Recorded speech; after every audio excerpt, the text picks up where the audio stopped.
All right. You gotta hit the button. You got to hit the button, man. That's all it is. You just got to hit the button. There we go. All right. Okay. You see what happens when you hang out with friends? You forget to do shit. A little operator error never. Can everybody hear us? Is our audio and video good? Let us know in the chat.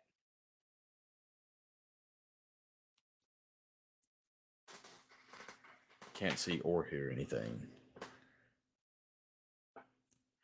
What's up, Martin Towery? How you doing tonight? Yo, what's going on, everybody? Verksy does YT. Footage was not leaked, but the first footage was shown at CinemaCon. We are going to talk about that. We're going to go over the first reactions of Halloween Ends that was shown at CinemaCon. Reactions have hit social media on Twitter and everything, so we're going to go over all that. We're gonna make sure everyone gets in the chat for a little bit. And before we go, I got a special guest. Got my best friend Nick here. Hello, everybody. He's in town. He's headed to Dallas, Texas with me first thing in the morning. We're going to Texas Frightmare. So yeah, it'll be my first time going. I'm really looking forward to it. Have no idea what to expect, but whatever happens, I know it's gonna be pretty epic. We're gonna feed you to vampires. I'm sacrificing you. Hot vampires. No, well. We're gonna feed you to vampires. Martin, I just got a haircut. Yeah. Actually, it was yesterday. Yeah. She kind of went a little short, but it's okay. It's all right. I need a shave. I'll shave tomorrow when I hit the road. How about that? Marquise, what's up, dude? What's up, Marquise? How you doing, man? What's good? Big supporter of the channel. I appreciate you. Bob Hunt, audio and video is good. Thanks, man. I appreciate you putting that down. What's everybody up to tonight? Lots of anticipation.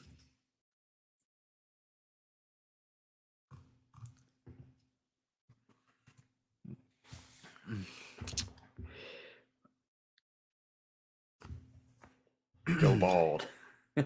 Go bald? Go bald, man. Like me, it's really... Yeah. When it stops growing, I'll go bald. Then I'll hang it up. I'll hang the clippers up. How about that?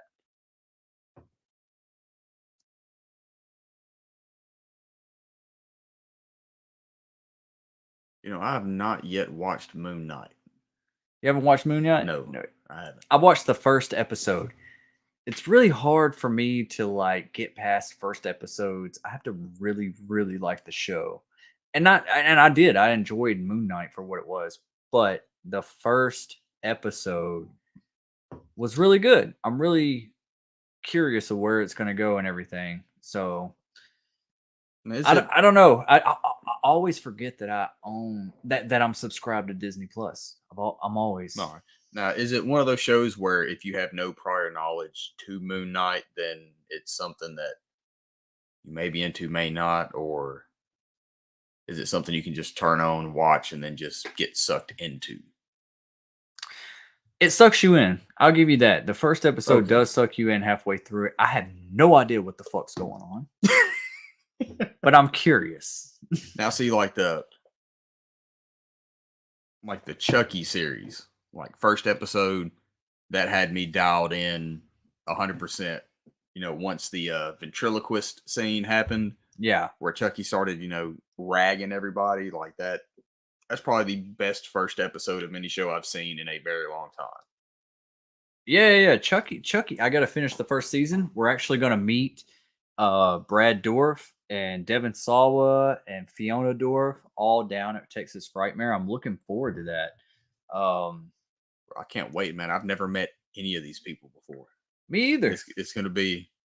You have more experience with it than I do, though. I'm just the new guy. Not much experience. I'm kind of. It's kind of gonna be the same. Yeah. This was like a very last choice to like just go live and do this real quick. So I figured we take the opportunity and do this right now. So this isn't going to be a very long stream, maybe an hour. Kind of winging it, but I do want to go over some of these first reactions of Halloween Ends that was just shown. It's probably going to be a while until we actually see any footage on YouTube or get our first trailer for Halloween Ends, because this whole movie is like a big question mark. We have no idea what we're getting into. Halloween Kill, There's so many different ways it can go. yeah. So many ways that could be, exactly what you expect and be satisfied. But then again, it could end in a, what the hell did we just see? And then, You like that we're sharing an earpiece here? yeah, It's kind of a bobo, but we're making it work. you got to start from the bottom. Is the audio okay? That's the point with both of us. Can you hear both of us, or do we need to turn something up, or are we good?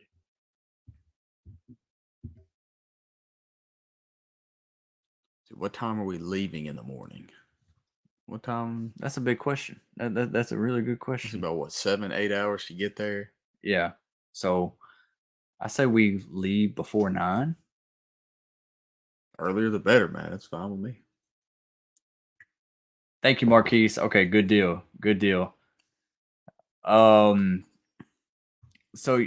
yeah, I need to do a lot more live streams. Like that's one thing that I think I'm lacking on my channel. I don't do enough live streams. Do y'all want more live streams? Thank you, Trey. Trey Edits. Thank you, Martin.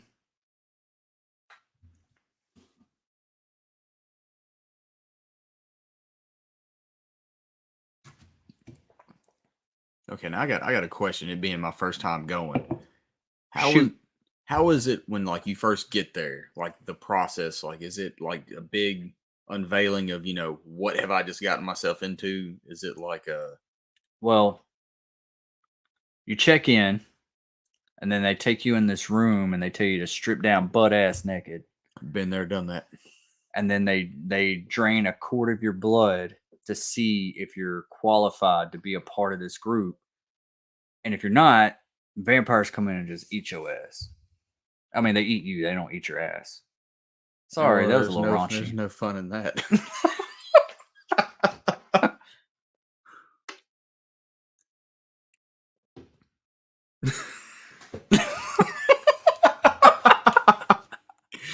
Oh man! And this just to clarify, this is a more PG rated interaction between me and him. So we're like brothers. Pretty much. We're like Pretty brothers. much. So like when we get together, we just kind of get a little giddy. Like we get goofy like we were when we were kids. Absolutely. And so it's been like what, 6 months, maybe a year since we hung out? Bro, I think it has been since. Have I seen you since it after hasn't- COVID? It hasn't been this year. I know that for certain. The last time. No, it's been longer than that because remember I was supposed to come up here and we were supposed to go see Halloween Kills. And you got in a wreck or something. No, my tire blew out. Oh yeah. God, that's been. Yeah, it's been over 6 months. Yeah, yeah. It's been a hot. It's been since like last summer. Whichever birthday, whoever's birthday was the middle of summer, maybe. We have known it. How long have we known each other, Nick? Martin wants to know. We met. I believe I was 12, 13. You were, I think, 14. We met at church, right? Yeah. Yeah, so probably, God, 23, 24 years, maybe. It's been a long time. I don't know. I'm not good at math. And bro, you remember when we used to go, when you used to work at the theater and you used to sneak in the side door? Don't be telling everybody that, man. And this shit was ages ago. that theater company isn't even in. Yeah, they still there, man. Barely. But no, I remember we used to go see movies, and I'd keep all the tickets. I had a stack like that thick of just like movies we'd go sneak in. Well, no, the ones we just paid for. That doesn't even count the ones we snuck into. Yeah. That was the plus of working at a movie theater, man. I kind of missed that because it was like I saw movies before they even came out. I remember seeing Freddy versus Jason before it came out. I remember seeing the remake to Texas Chainsaw Massacre before it came out, and like weeks before it came out, and we would shut the whole theater down after closing hours, and me and a bunch of people from work would stay after hours, and we'd have the whole theater to ourselves, and we'd just throw on the projector and just watch these scary movies. And it was just like, this job was for me. And I got the benefit Yeah, you got the wholeheartedly benefit from because it, I dude. would sneak you in You'd and sneak me. I remember you'd sneak me in like midday, yeah, and I would just hop from one movie to. I remember one day I watched like 4 or 5 movies in a row. I just went from one to the other and just waiting for me to walked get in. off work. That's it. And then when we got off work, I Yeah, hopped in with you, and then we just did whatever we did. yeah, yeah.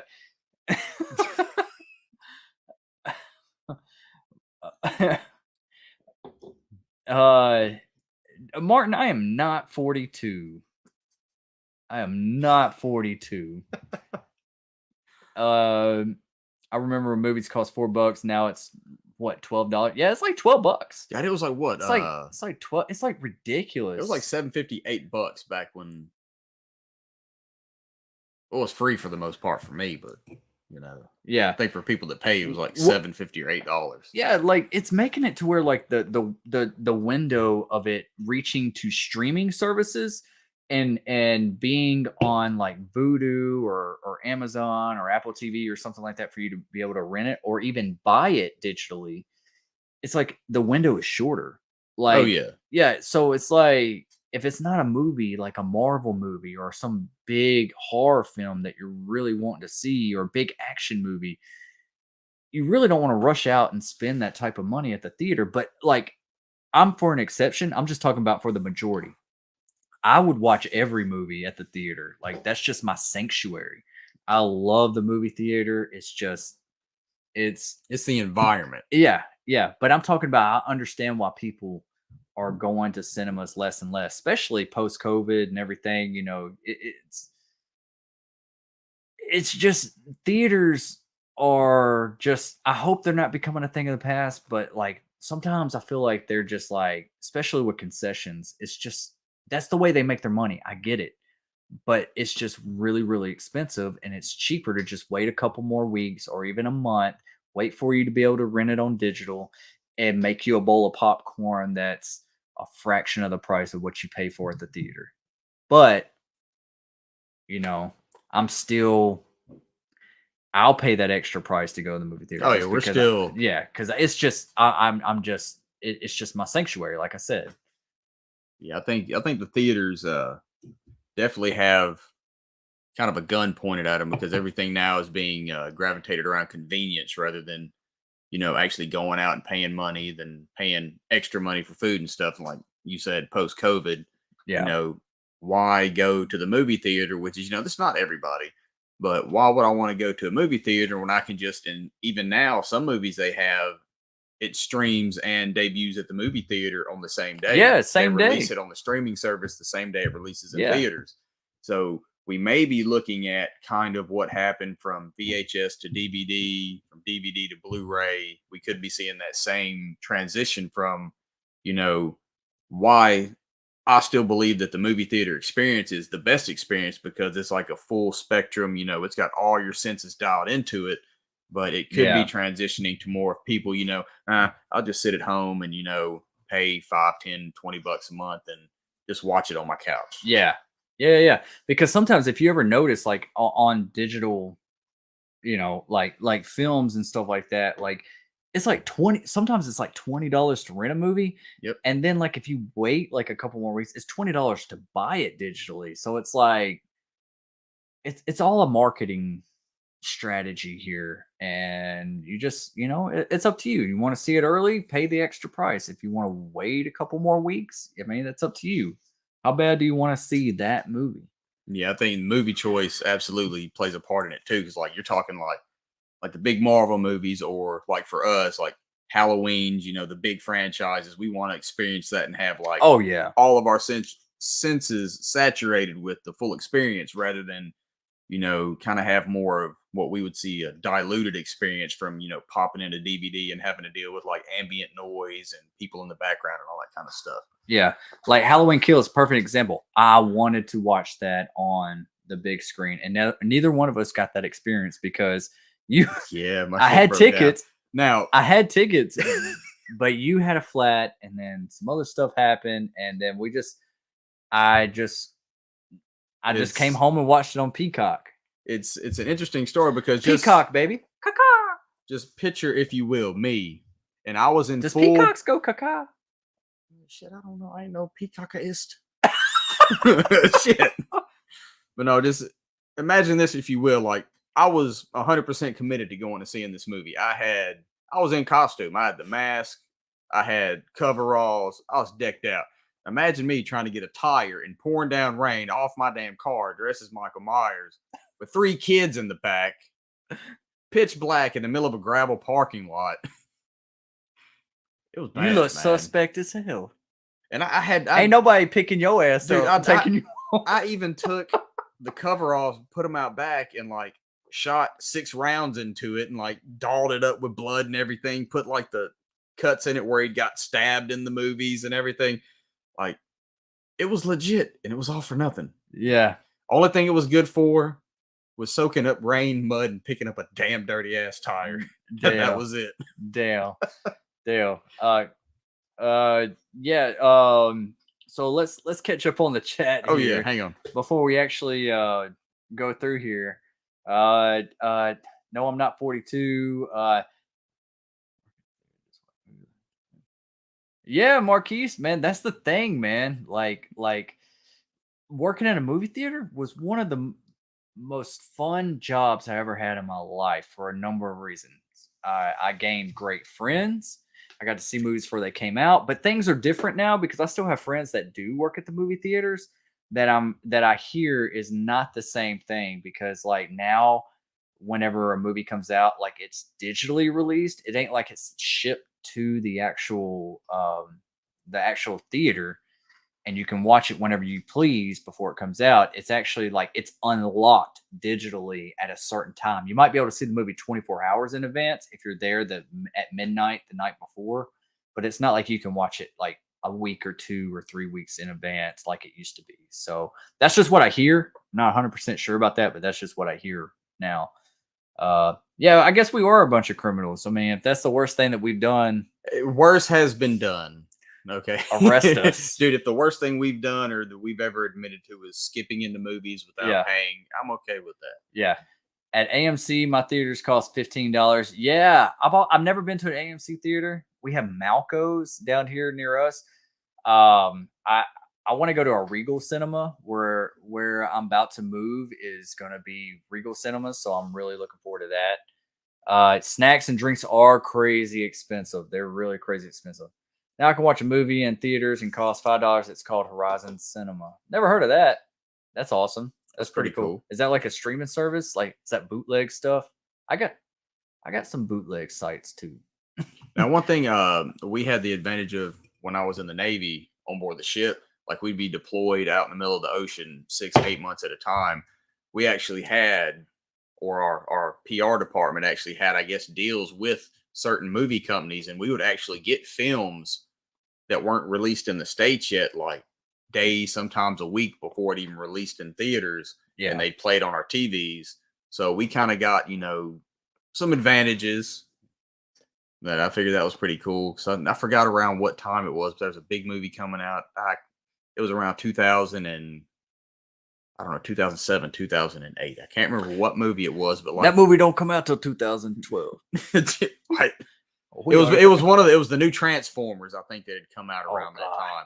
Dude, the ship like stopped. Like once the movie started playing, it's like everyone just stopped working. That would be crazy. Or if you even watching that movie Battleship when you're out on the ship in the ocean, man, that would be sick.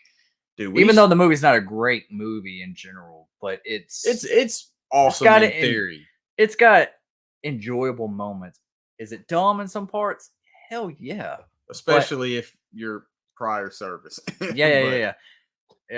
That's what we call a guilty pleasure, a high budget guilty pleasure. Rawhead Rex. Oh my God! Here we That's go my with guilty Raw pleasure. Head Raw Rex. Head Rex, baby. All right. Yeah. AMC theaters cost $15. Where was I on this chat? There. So the money and snacks. Yeah, it is. That's where theaters make all their money is the concessions pretty much. Everything from the box office goes to the studios. See Screen 5 and the big screens.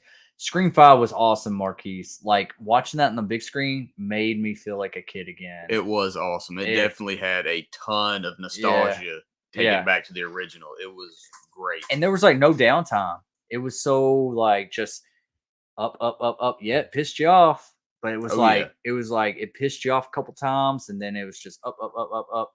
Did the motive hit perfectly with me? No. No. But I hope Radio Silence is going to do this justice, and it's headed to a mastermind, and it's going to land.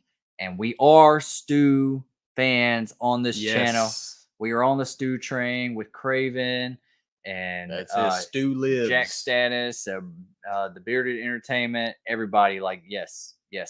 The Stew train is stationed at the destination station. Okay, we're gonna keep chugging along. Chugga chugga chugga chugga chugga chugga chugga chugga chugga. Choo choo. No, toot toot. Do the toot toot. Like toot toot. All right. No, do the hand motion. Toot toot. I loved how blatant Scream 5 was. Like the sheriff right there at the front door, broad daylight. Oh man, Dude, I loved just how it took what little rules there were in regards to killing and just said, "Screw it, we're just gonna kill everybody." Yeah. Oh man, that's just so bittersweet to me because I really I'm liked okay with her as a it. character. I'm okay with the death, but like there wasn't enough chase scenes for one, and secondly, the man, it was just like it was like Judy, her son, which I didn't agree with Wes Hicks, him dying, and then Dewey right after that. It was just like boom, boom, boom. I'm like, whoa. Yeah, it did. It did. Now that you say that, it does kind of seem like there wasn't like any kind of transition to it. It's like, boom, killer, death. Yeah. Boom, killer, death. How did we get here? Yeah. Boom, killer, death. Yeah. And it all, if you really look at that movie, rewatch it and everything, it's kind of like everything happens in like a 2-day span from the point of Tara getting attacked from the opening scene to what happens that morning to Judy's death and then Dewey dying at night and then them going to that party. It was like it was really rushed. There was something cut out or missing, but the movie was a perfect length. It just moved at a very fast pace. I like the fast pace. I like the no downtime, but it just something. I don't know what it is, but it was missing something. But overall, I loved it. I loved it. What movie does not have its flaws? I always say that. Now, let's see. Marquise, the ending of Scream 5 was intense, and the great quotes. Don't ever with the daughter of a serial killer. See, I love the ending of it, and I love the way she just completely mutilated that guy. I don't know how the last quote that she gave that you put in there kind of hit with me. It seemed like it was just kind of too on the nose for me. Where you see that at? I right there, it's Marquise. Scroll up. What? Over on this side, right there. See. Oh man, you on the other chat? Yes, I'm on the chat that's recent. That's up to date. Oh, it says don't ever mess. I can't read. Yeah, well, that's why I'm here. I'm gonna help you. it's right there. I see it now. I see it. Says don't ever mess with the daughter of a serial killer. I mean, I just thought that was kind of, I don't know, it's like too on the nose, if that makes any sense. Yeah. Like I would have been perfectly fine if she just, sliced and diced and then just had like some kind of heavy, like calming down, like breathing real hard, like sweat dripping on him or his own blood dripping back onto his face. Martin, does he die? Does Stu die? Does he? Or, by the rules of these movies, you would think that he does not. There's a lot of theories out there. I've made a lot of theory videos of Stu surviving and maybe the mastermind and might be back. So yeah. I hope he's still alive. That would be awesome. That's a pretty. That would make sense. It's a pretty lame way to go, though, for like one of the original killers. the TV, the knife didn't get Yeah. you. You know, the TV did. Yeah. And you It's still, kinda and you know, like he has his hands up, like he braces that impact of that TV. And also, you know, even when he's shocked or whatever, you hear him go at the end, like, oh, you know, I'm not going to do that again. please But, don't. uh, but, you know, like knowing the Scream movies, you got to shoot him in the head. So, and he was not shot in the head. And the original idea for Wes Craven for Scream 3 before the Weinsteins interfered was that Stu lived and he had this cult following. And they scrapped that idea because of Columbine. And then they used that. Well, Kevin Williamson used that concept that he wrote for the TV series called The Following with Kevin Bacon. Ah, okay. I don't know if you ever saw that show. Yeah, I've seen that. Yeah. That was the original idea for the Scream 3, that there was this whole cult and everything, and there's a bunch of killers. And like Stu created this cult behind the scenes. So That would be they went amazing to ahead and see. used that concept for The Following, which I only saw the first season. I saw like a couple episodes of the second season. I kind of fell off, and I think there was a third season, if I'm not mistaken, and then it got canceled. But yeah, Kevin Williamson's a great writer.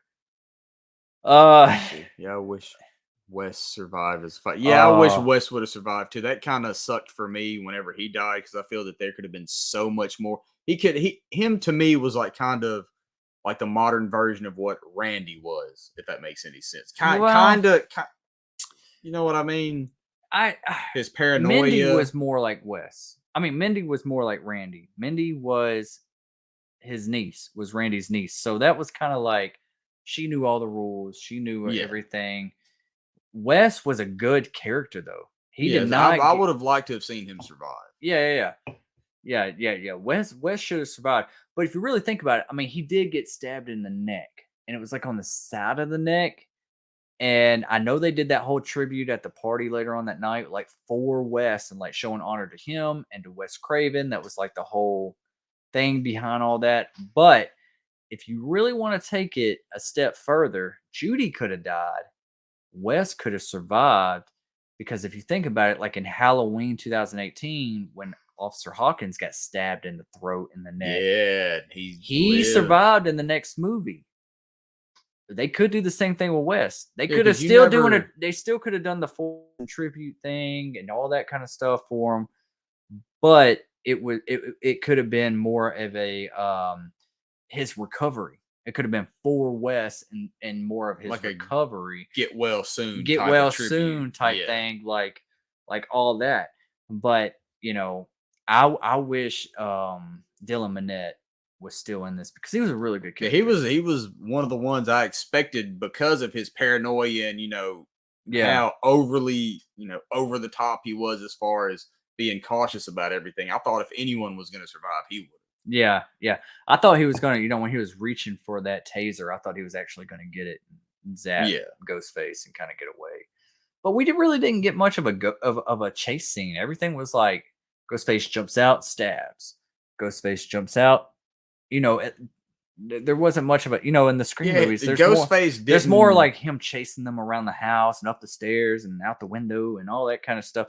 We didn't get much of that. He definitely took a lot less of an ass whooping than what he usually does in the movies. Because I mean that's one of the things, and like one of my reasons I like Scream as much as I do, because the antagonist is not this immortal figure. No, he gets the business in every movie. Yeah. He gets his ass whooped. Yeah, exactly. They better pay me top dollar to be the stunt double for Ghostface. You're gonna get your ass whooped at least once. Yeah. You're going to get clotheslined by a refrigerator door, a freezer door. You're going to fall over a recliner. You're going to fall down some stairs. Right. You're going to fall out the window. You're going to fall down. I don't know, man. You're going to get what was it in Scary Movie? Like the piano. The piano down the stairs, man. But that's always one of my favorite parts, because it just immersed you that much more into it, because it's like, okay, this isn't like a Michael Myers or a Jason, this is something real. Like, he can get his ass whooped just like anybody else. Yeah. But that was probably one of my favorite aspects of Scream, just, the vulnerability of the killer itself. Yeah, for sure. Let's see here. If Wes had survived, he would have been one of the new final three, Wes, Tara, and Sam. Yeah, I really thought that's how it was going to go, man.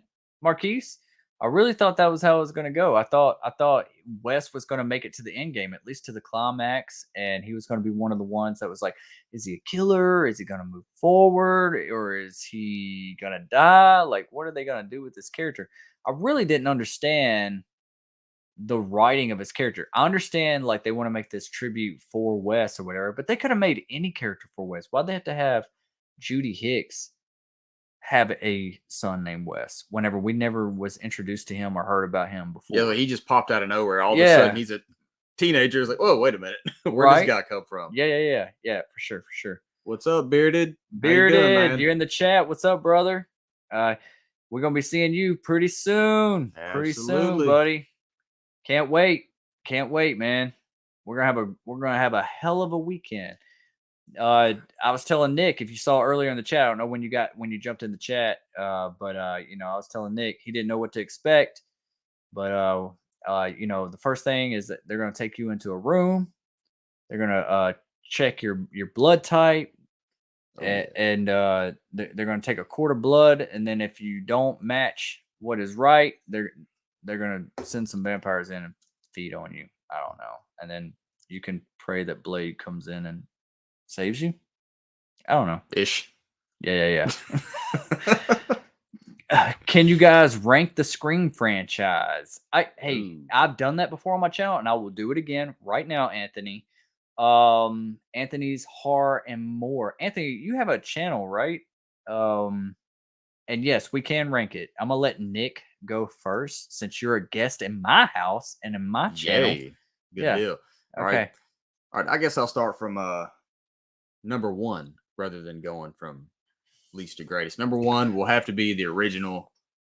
I mean, I don't think you get much better than the original because that was the like quintessential shift. Are you going from best to Yeah, worst? from best to worst. Yeah. Oh, okay. Because that to me is like the quintessential, like that is what changed the game when it comes to, I guess at least self-aware horror Yeah. and everything from then on. From there, I don't know, I'd probably say Scream 2. Just because it still had Randy in it, and I'm kind of partial towards Randy. Yeah. And Scream 3 kind of went a little bit out there in the deep end. Still a fun movie. It was a good movie. It had a nice climactic ending and tied a lot of strings together. Yeah. But I would have to go probably straight to the most recent Scream. Yeah. Because it brought back the nostalgia from like the original into the second one. Yeah. Then I'd probably have to go Scream 4, and then Scream 3 would probably have to be like at the back of the list for me. Okay. So where's Scream 5? Scream 2020? Scream 5 would be number 3. It'd be the original, the sequel, then Scream 5, then Scream 4, then Scream 3. Okay. That's reasonable Because because Scream 4 did have the kill where she got her with the damn paddles. I mean, that was the paddles. Awesome. Yeah. Clear.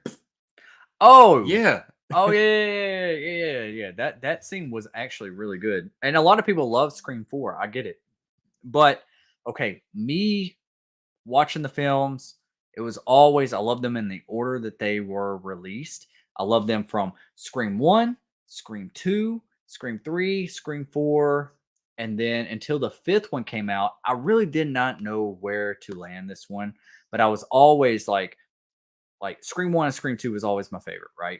And a lot of people out there love Scream 4. They think that's the second best. And I applaud y'all for that. Like, that's great. For me, for some reason, it didn't feel like Woodsboro to me. I didn't connect with the characters as much, except for Kirby Reed. And I did like the reveal of Jill, not too much of Charlie.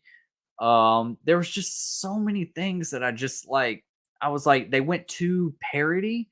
Like it was almost like it was almost borderline scary movie in some aspects. Like the opening. I can see that. Like, oh yeah, where it went from stab to stab 2 to stab 13. It's like, okay, which opening scene are we getting that's actually a part of this movie? Right.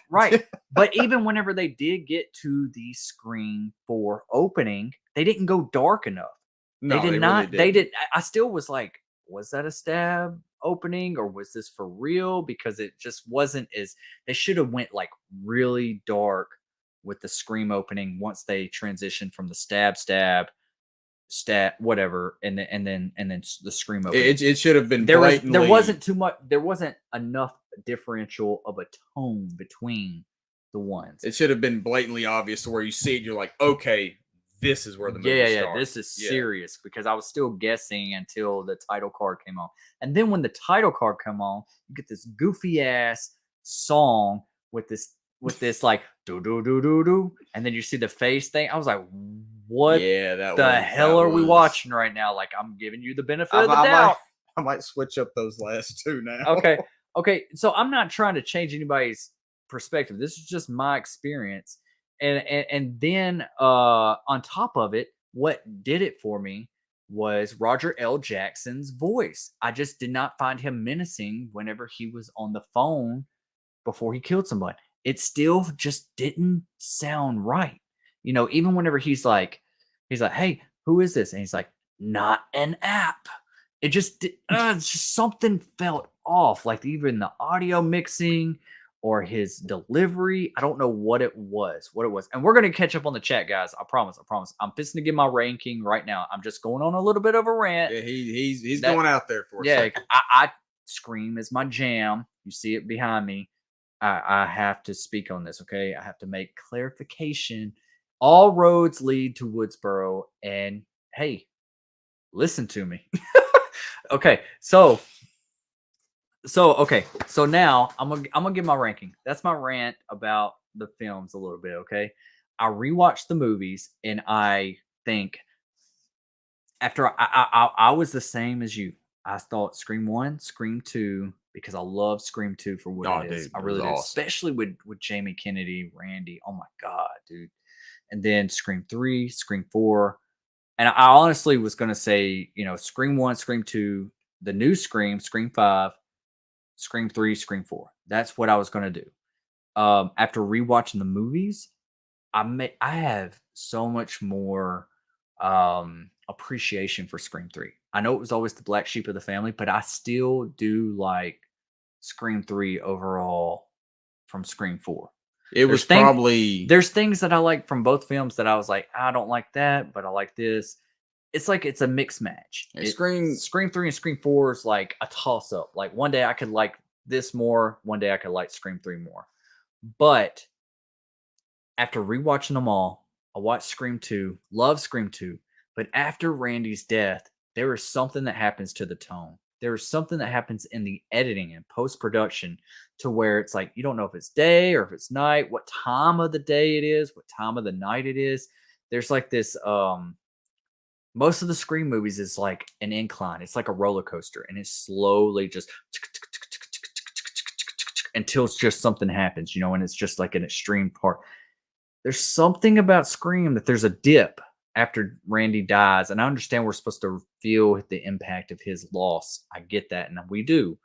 But there's something like if you watch like the editing, and there's like you see the night and you see the day, and then like the way Sydney comes across like the theater near the end at the climax, like that was very convenient, and there's just something that felt a little forced in the writing. Like it was like, okay, we're here, now we're here, that I had to place my ranking would be from best to worst, Scream 1. And it's hard. It's hard. And it might change day by day, but it would have to be Scream 5, Scream 2022. Okay, I can see that. Scream 2. That was a hard choice. But as far as rewatchability and as much as I like it, I really enjoyed Scream 5. I thought they did a really, really good job. What's up, Craven? Glad you're in Craven. We're going to catch up on the chat. We're doing the ranking of Scream right now, and then we're going to get more into the Halloween Ends footage, reactions and stuff. But we're doing the rankings on Scream right now. Glad you're here, buddy. So Scream 1, Scream 5, Scream 2022. Okay. Scream 2, Scream 3, and Okay. Scream 4. I can see Those that. are my rankings. But disclaimer, I love every single one of them for what they are. All right, For what they are. having said that, let me ask you this about Scream 3 specifically, because it's just to me like Scream 3 is like the standout. I don't know if this makes any sense, but to me, it was the more cerebral of all the movies. As in, Comedic? like you Yeah. like you had to actually like it went like way more in depth than what any of the other ones did. Yeah. Like it went back, tied a lot of loose ends, connected a lot of dots, and it's just for me like I have to be in the mood to watch that movie because it's just like I don't know. To me, watching Scream 3 is kind of like a chore. It's When was like the last time you watched Scream 3? been a minute. Okay. It's been quite a minute. And it was for me too prior to this new movie coming out. I watched them all again, and I've watched them since the movies came out. Watch it again. I think Scream 3 was a little bit of ahead of its time. I don't think we appreciated Scream 3 enough for what it was when it came out because it was a little bit of a different tone. It did take a little bit of a different take on stuff. Um, try it out again, and Because it wasn't just like the usual slasher, chase around. Like you actually had to pay attention. it felt like a movie. Like that's the thing. Like sometimes when you're watching the Scream movies, like Scream 1 and Scream 2, when we first watched those, there was something dark about it. There was something real that like was kind of slightly disturbing. That was like, ooh, man, that's kind of like serious. There's something there. And then when Scream 3 came out, they kind of took some comedy elements and in that there was things that was just like, okay, this is definitely a movie. You were like, it kind of took you out. You're like, okay, I'm watching Scooby Doo the live version. Okay, yeah, I can. You see what I'm saying? Like there's something about that there, but I still love Scream 3 for what it is now. Like if they would have kept the same tone of whenever they kill Cotton Weary at the beginning of the movie, oh my god. Oh yeah. If they would have kept that tone, because that opening, I still enjoy that opening. A lot of people say that's one of the weaker openings. I still enjoyed it. I thought it was really good. It was a good one. I liked it. I wish we would have got the deleted scene one. All right, let's Let's go back up to the chat. the chat here. Let's see. Mod ranking 1, 2, Scream 2, Scream 2, Scream 3, 4. Okay. All right. Marquise, I see that. Oh, never mind. I'm with Nick. Hey, that's okay. That's okay. I haven't posted any videos yet. I got to get on that. Anthony, yeah, man. Yeah, You'll get there, man. Yeah. Yeah, I like your picture, man. Child's Play 2 is one of my favorite horror films of all time. The new Scream really sucks because it doesn't have good actors in it. Jason, I don't know, man. I don't know. I think the actors work. I like them. They're better than Scream 3 characters. You know what I'm saying? Oh, like yeah. they're better than Jenny McCarthy and When I go back to Scream 3, I just keep thinking of the printer scene. I'm just like, oh, when the explosion. I think that's one of the reasons why I kind of That drag on that that's movie because the I'm point. just That's the it's breaking just- point of that movie. That's the breaking point is that explosion of the house and how it exploded. Man, it blew up like it was a dog like Michael Bay film, you know? Right. It was just I don't know, just kind of like I understand some characters are meant to, play like the dumb character, but it just I don't know. Some scenes in that movie just I was like, eh. Hey Wayne, I can't stay, but wanted to say enjoy all. Yeah, thanks Wayne. I appreciate you buddy. stopping by, buddy. Stabs openings was ridiculous. Yeah, they were. Marquise, man. I think it was the third or fourth one where I was just like, okay, can we get on with this? Okay, put it in the chat below, okay? And let me know. Did the actual kill, the main kill for Scream 4, did it not still feel like a stab movie? It just felt like it wasn't serious enough. It still felt like I still kept thinking like, are we serious yet, or are we still joking? You know, that's what I was thinking. I love Scream 4, but because Emily Roberts plays the best villain in Scream, I give you that, Jason. Emily Roberts was great in that film. Really good, really good. I love 4 because of the badass lines Ghostface has in that movie, and I think Jill is really good psycho. The opening sucked though. Okay, yeah. Um, Roger does have some good lines, but it's his delivery of those lines that bother me. Okay, I'm not saying that like all his stuff was not good, but it just something about it just felt off. He just did not sound like the menacing Roger L. Jackson that I'm used to. In Scream 5, this new one, I felt like it was Roger L. Jackson. I was like, wow, this is going from like a conversation and just like kind of, and then it just goes dark. I don't know what it was. Like, I don't know.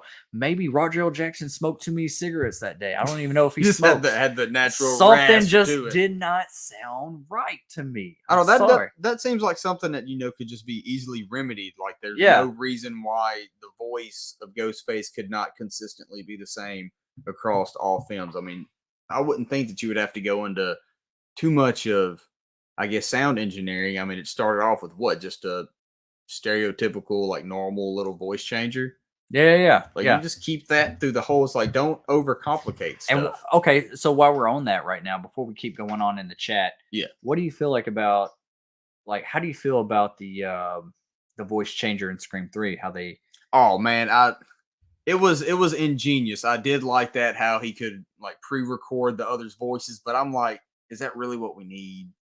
I mean, it's like just I thought it was kind of it cool. was awesome because I remember the scene where they pick it up. It was like he's got all our voices, That was neat, but I don't know. I guess I'm just like They haven't used that again. no, they haven't. Yeah.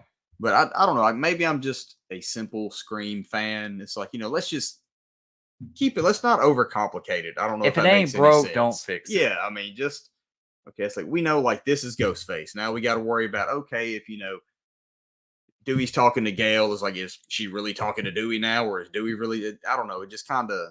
Yeah. Yeah, I feel you, man. I, And I understand that. Uh uh yeah, Emma was crazy. she did play a good crazy. Bearded says, "Bro, when Roger said I'm gonna cut off your eyelids so you don't blink when I stab you in the face, that was terrifying." That was a good line. I give you that. But I felt like sometimes less is I was more. thinking the exact same thing. It's like, why would you take so long to say this big long thing? It's like just It's like it felt like Roger L. Jackson was competing with himself from like what was it that was said in Scream One? Like I'm gonna stab you. you're talking about the opening scene with Yeah, Drew yeah. I'm gonna Barrymore. stab you and until. Have you ever felt a knife cut through human flesh and scrape the bone beneath? Felt like something like that, but it was like not as effective. Like I'm gonna cut off your eyelids so you don't blink when I stab you in the face. Like So yeah, that kind of drags on a bit much yeah, for yeah, me. I yeah, mean, yeah. it's Yeah. it's an awesome line. Don't get me wrong, but Right. it's just You got to think about it, and yeah, it's like by the time I think about it, it's like, are you fucking with me? right. Is that no? I'm not. That's how I was like. I was like, wait, I can't take you serious. But yeah, it is a cool line, bearded. I give you that, man. I'm not hating at all. Like I understand people love Scream 4, and I get it and everything. I don't know what it is, man. I've watched it several times, and it's the least one I want to watch. I don't know why. Um, Michael Myers and Laurie. Let's see here. Michael Myers and Laurie Strode will survive Halloween ends. You think so, Then Jason? Halloween wouldn't end. Yeah. This will never end. Hey, what's up, Craven? Hey, got a quick question. Have you had a chance to see Rawhead Rex yet? Oh, here we go. Here we go. Oh man. Here we go. Getting on that topic, huh? Yes. Uh, Because when all you need is just the movie title and no sustenance behind it to yeah. get a reaction, it's amazing. I really wonder what Scream 6 will be about, and we still haven't heard anything about the casting of if Sydney will reprise. I know, Marquise. I know that's crazy. I'm really curious if she is going to reprise her role. I'm about to meet her in like 2 days. We're about to meet I her in like 2 days. honestly don't think she will. Yeah. I don't know. I think just in the last one where it showed her on the stroller with the baby and everything. It could give her don't know. out, but if Yeah. money talks, money talks. So if the money's right, if she is in it, I do want her to take a little bit of a back seat because we're following Sam and Tara, and this is their story, and we're taking risks, and we're going in a different direction. We're gonna have to step off the Sydney boat. Yeah, Scream 5 we got to switch lanes here somewhere. She could still be in the universe, still in the story in the background, but she's not the main focus. Scream 5 was like the passing of the torch to the younger or newer generation. Yeah. That was, I don't know. She still has her place, but she's not the main focal point of the franchise anymore. Right. Craven, what's up, man? I hope you're still in here. Was watching your stream earlier. That was fun. You and Killjoy Jake. Who do you think is the most evil killer in Scream movie / TV series? I'd have to say Kieran. Did you ever watch the Scream TV series? I made it through, I think, the first few episodes. I didn't make it all the way through the first season. But what wasn't it? Correct me if I'm wrong. Wasn't it the first scene where they're chilling in the dudes or females chilling in the jacuzzi, and all of a sudden a decapitated head just kind of bloop bloop bloop? Yeah, I think that was whoever did that. That's the most evil killer. When you're chilling out in a jacuzzi, just try to take that was a good opening. Take a load off, then you just get a head just rolling in the pool. Yeah. I still think that like the most evil killer from the Scream movies or TV series. I still think Billy is. I would, just from the opening. Whoever gutted Drew Barrymore in the opening scene of the first one. Yeah. Who took the time to completely disembowel. Yeah. I mean, there's. Yeah, I still think Billy was just the darker one. Like he was the one that was just like he didn't care. He was gonna kill, and he has no humor in his body. Who's a mastermind behind all? Yeah.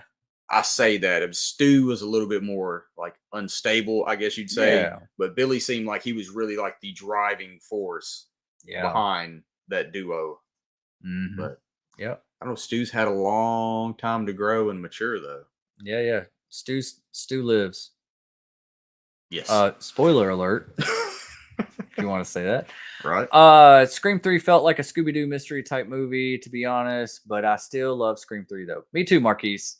Me too. Oh, it definitely has its place. It still has a special place in my heart. But if you really want to compare, I remember a lot of people complaining about Scream 3 being too goofy, and Scream 4, everyone loving Scream 4, and I couldn't understand why people love Scream 4 when their main complaint about Scream 3 was that it was too goofy. How did you not find Scream 4 goofy? Maybe because the only main difference I see between Scream 3 and Scream 4, and I don't know if this is anything, but the gore. Like Okay. Scream 4, they definitely ramped up the blood. It's a rated R version of Scooby-Doo. Is that what you're saying? Rabba-dabba-doo. Oh. Yeah. I mean, and that's, I don't know, that's kind of a key component. I mean, I understand I would recommend less gore and more of a tone. I would like a more of a serious, suspenseful. I need that suspense to go with my horror. I don't want just horror and gore and carnage candy. I need suspense with my horror. You want more of the hunt with your kill. Yeah, I want that. I got you. I want the more of the strangers, the guy just standing over there in the background. You don't even know he's watching you. No, that's a good movie. Yeah, and he's hunting you, and you have no idea the danger that you're in right now. That's what I want in my Scream movie, and that's what I love. Anyways, yeah, there is a deleted scene of Cotton opening scene. Yeah, there is, and I liked it. I liked it a lot, Marquise. Anthony, I think I go 1, 2, 4, 3, and 5. Wow, 5's your last? Really, man? Wow. I did really enjoy Scream 5, but some of the characters needed better writing at times. It felt like a little bit too CW drama to me. I can see that from the characters needing better writing. Yeah. Sam's hospital scene where she first encounters Ghostface, I did not really like that. How she like runs off and uses a chair and he's trying to get her and all that. Felt like it was like, why y'all playing right now? I honestly, when I first saw that scene, I thought it was someone playing a prank on her. I did too. I didn't think that it was actually Ghostface. I was like, there's no way. Yeah. That he just pops up in the middle of a hospital in a break room or a cafeteria. Yeah. And then I thought maybe it was just all in her head.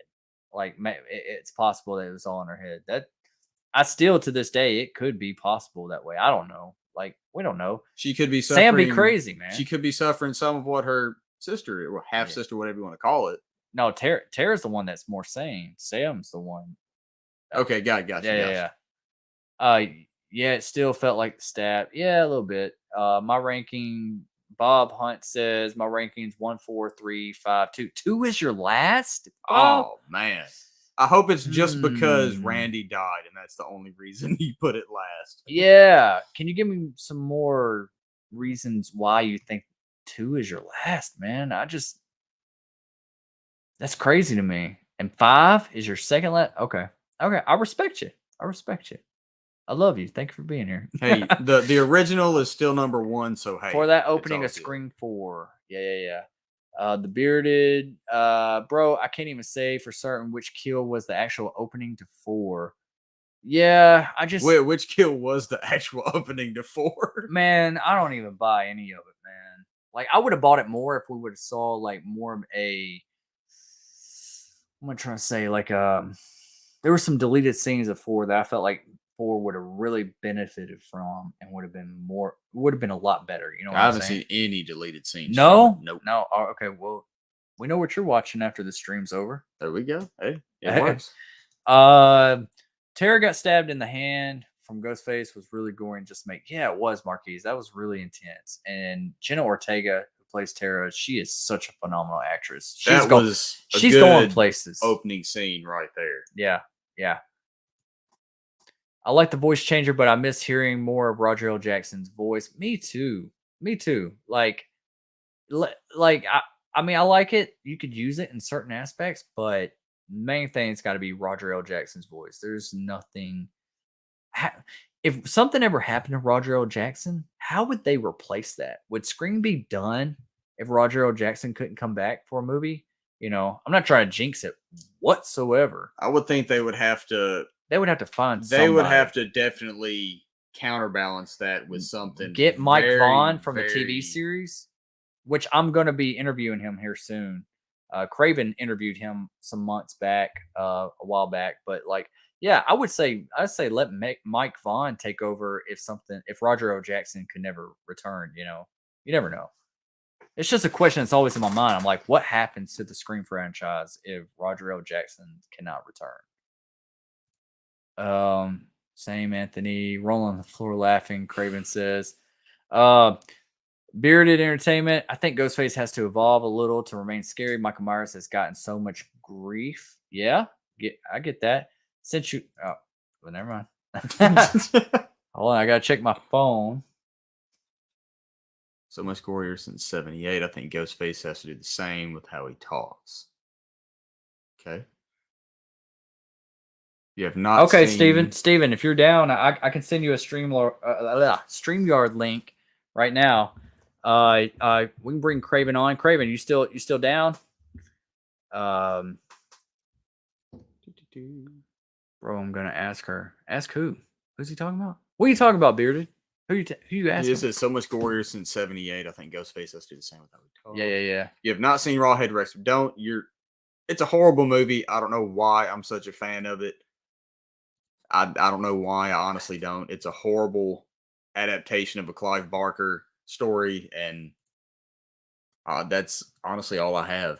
It's a horrible British Yeah, movie. tell us about but I this like it. Rawhead Rex. Well, it was released in 1987. It's about this demon that essentially gets trapped underneath this monolithic structure, and is trapped there for It's however Clive Barker. long. Yes, it's based off a Clive Barker story, Yeah. and he's a demon, and he ends up getting released, and he goes and kills stuff. He's this big, like, super jacked buff demon thing, and he goes around killing dudes, but he's susceptible to pregnant women. He's afraid of them. Something about the feminine energy that he's weak against, or something. It's a horrible movie, but I enjoy it.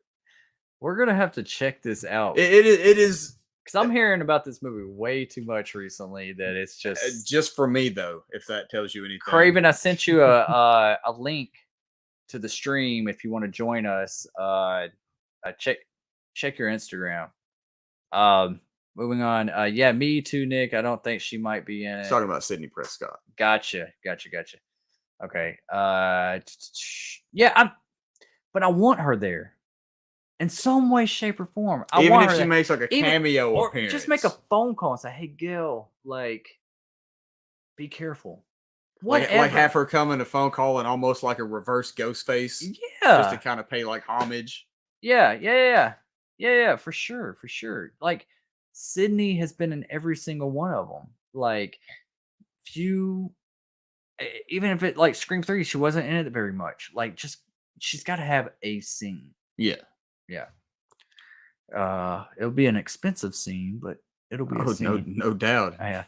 I feel like Gail, Sam, and Tara might be the main focus for Scream 6. I feel like, yeah, Marquise maybe. Honestly, yeah, yeah. With I've heard a lot of things about, Gail has been the only one that has. I don't think it's been officially confirmed, but I think she's the only one suspected that is actually coming back for Scream 6. And what way, shape, or form, we do not know at this time.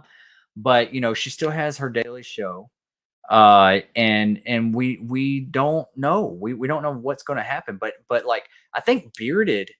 Am I mistaken? If you're still in the chat, man, like, didn't you come up with this concept of like like Gail being on the live show and she gets a live call from Ghostface and it kind of spreads on live TV? That would be That would epic. be that would be sick. And we got an extra guest tonight. He is right now Hey. backstage. One of my very good friends, the one, the only, the Godfather of Woodsboro. That's what I'm going to call him right now. Craven something scary. What is up, Craig? Dude, what's up? Oh my gosh! Now look, we got the whole radio silent cinematography working here. Let's get the Wes Craven cinematography, brother. There we go. Now see, that's your Wes Craven view. The nice wide lens. You want that? Oh no, that's terrible. That's the distant cinematography. We definitely don't want that. Yeah. What's up, guys?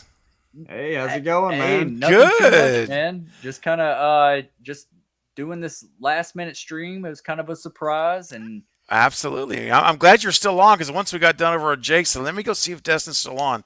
And I was happy to see you're here still. So I'm like, cool. So yeah, I could man. crash the last few minutes of it anyway and say hello. There you go. It's a pleasure to finally meet you face to face ish. Yeah, Yeah. absolutely. Now, well, thank you. Now, refresh me now because I visually I'm trying to place. Give me a name. Give me a name.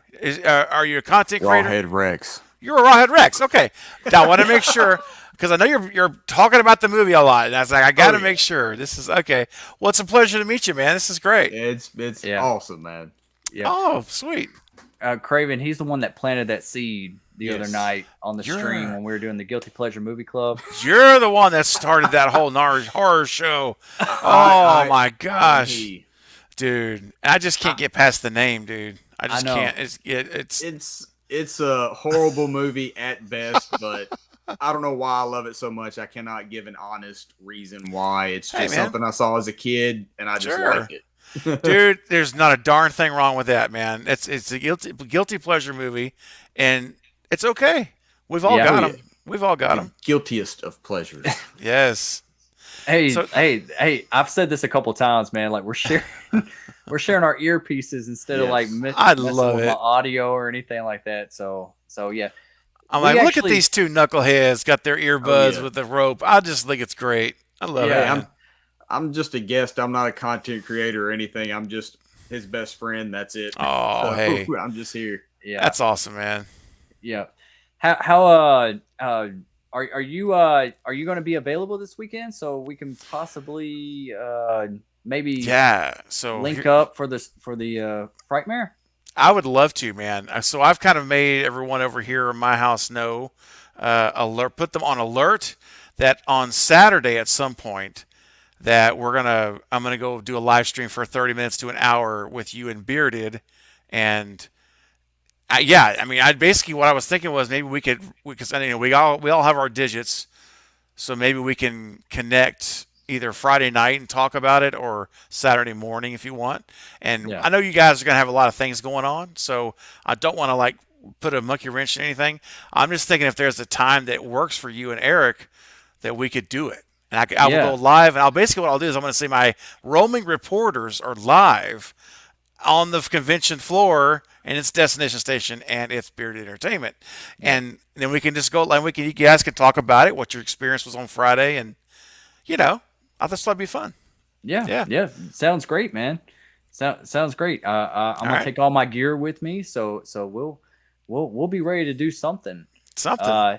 Uh, we're Oh, shenanigans shall ensue. yeah. Oh, I was just informed, and I guess I should have looked into this more. They launched like an app or something not too long ago, and I was looking at it. I was like, wow, we actually have some events going on all throughout the night, and I'm like, oh. yeah. So I really don't know what to expect, but So not Saturday morning then, 'cause you guys are waking up at noon. We oh might, no, we'll be up before. I'll make sure I'm up before then. we may not go to Yeah. sleep. So Oh, Yeah, okay. So I'm maybe, I'm going to sleep. That's I got awesome. it. I have to have my rest. Yeah. Uh, Well, well, maybe sometime during the day on Saturday if it works out, like the afternoon or something, maybe. right. Have you since I got you here, man, have you seen that Halloween Ends has already shown its first footage at CinemaCon? I heard about it just before I went on Jake's stream earlier. So we were talking about it. We're going to wait and see. I haven't done any research on it much yet at all, but I'm waiting to see if the trailer's going to come out now. A teaser, not a trailer, but a Right. teaser. Right. And we'll see. Have you read any of the Twitter reactions or anything like that? Just one about someone said it was about the kitchen fight between Lori and Michael. I've read that. That's all I've seen. Okay. All right. Yeah. We got one from CinemaCon itself saying, "Trust me, it's gonna f you up." Ooh. Jamie Lee Curtis before introducing the very first look of Halloween Ends coming October 14th. And then we got another one from Rebecca Rubin saying Jamie Lee Curtis jokingly shaded the audience at CinemaCon because they didn't give her a standing ovation. And Halloween Ends, My Laurie gosh. Strode and Michael Myers meet for the last time. I said the first time. Trust me, it's going to F you up. She promises. The trailer is legitimately terrifying. So these are Wow. love to hear it, man. yeah, I mean, these are a little Yeah. bit more promising than what everything's like in the dark right now, like we know nothing. I prefer it that way, honestly. Absolutely. Absolutely, man. Well, and you saw Nick Castle's comments this week, right? Which I've finally got around to reporting on today, or not reporting on, but doing a video on today. I'm really nervous about his comments, saying how everyone's going to be surprised that no one's going to. I said, what did he say? I have it right here. Basically, he says, I can't. No one's going to believe. Hold on a second. I literally have his quote right here. Let me pull it up. Tell me if this doesn't make you nervous with all the, and keep in mind, we got radio towers, we've got Shamrock Mask in the background. Now listen to this. David Gordon Green will have a very surprising storyline ending for everyone. It's absolutely something I don't think you would have ever guessed in terms of the way it's going to unroll. Yeah. That's Nick Castle. I get nervous by that. That doesn't excite me. I'm like, oh no. What is it going to be? How bizarre? Where are we going? I don't even. What do you think, man? I don't know. I also saw that Nick Castle said that with the way that the production's going and everything, that he expects that the studio will make more Halloween films after this. Oh, yes. Now, is that going to be continuation of what David Gordon Green has set up and Danny McBride, or are we talking about like this ends a story of Michael, and are we going to pick up another timeline, another story? What are we doing here? Yeah, or are that's they going my to keep feeling. going, or are they going to just keep going? Like, because wouldn't that make people mad if you call it Halloween Ends and it doesn't end? It doesn't end. Doesn't end. Well, and I've always gone back to the and Rawhead. Talking to both of you, not just excluding you, Rawhead. That's gonna be his. Both of you. That's gonna be his channel name. I'm stuck when he with starts. it now. I'm stuck. You're stuck with it, Rawhead. You got to create a channel. Hey, Yeah. But fully. You embrace it, man. You got to. Sometimes it's better just to go with it. So, But here's the thing: we see Halloween Ends, and I've always thought this though. Ends for who? We don't know. We were assuming it ends for Michael, but that's an assumption. I think it's the end of Laurie Strode. I think it's the Strode family line ends, not Michael Myers. I think Michael lives. He survives it. And when Jamie Lee Curtis at the Oscars, when she made that quote, when they said, "Does Michael Myers die?" and she's like, "Well, there's dead and there's dead." But she said, "But what's really dead in a in the Halloween universe?" I'm like, "There it is. He's not dying. That tells you all you need to know. That's it. He's gonna live." Yep. The scene where he puts the mask back on and just cleans house with all the residents that were beating him up. What if that's kind of like how Halloween ends? He just goes around and just cleans house and then just kind of walks off in the distance. Yeah, I've seen some theories out there of thinking just the way that ending of Kills ended, that how they actually had to shoot that scene with him and Tommy Doyle on a soundstage instead of it actually being on location, just because so a lot of people feel like it's more of like a dream, maybe not a dream sequence, but just kind of like I don't know, like just the way it's shot, like maybe Tommy's still alive, or maybe that didn't really take place. And I've also seen theories on like even Karen possibly not being dead, but I think Karen is actually dead. Tommy, I'm not. Yeah. It's a question mark there for me. Yeah. For sure. What do you think, Craven?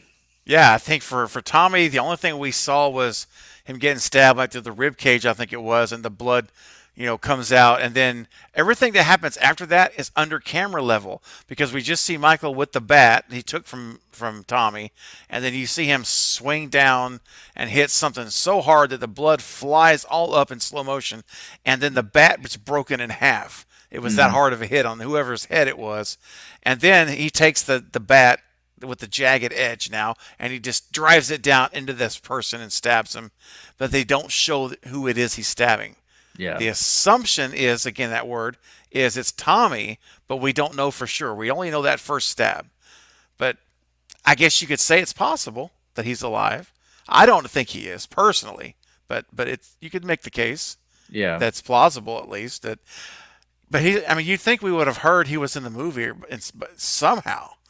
Not necessarily. They do keep secrets, pretty well if they want to. But yeah, I'd love him to be back, man, because I'd love Lindsay and Tommy to go bat, crazy on him again. Right. I don't feel like the build up for Tommy really paid off.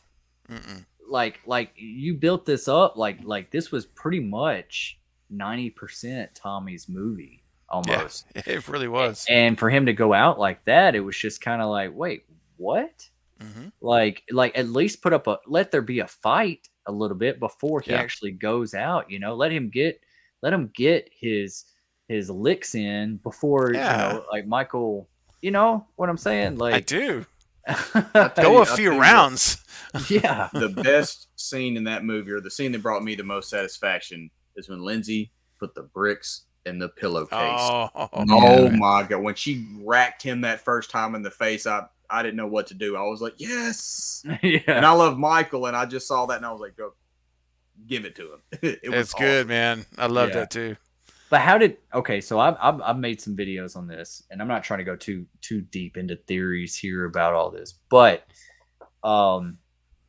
wasn't it convenient that she knew to grab his mask and try to pull it off? Like, I just kind of felt like, and then he immediately let go. Was it just the way it was written? But also moments after that, she's in that creek and she's crawling out like she's just been trampled on. And she was just hiding by a tree. So was she faking that? Was there a deleted scene that we haven't seen that just doesn't? Yeah. Or does Lindsay Wallace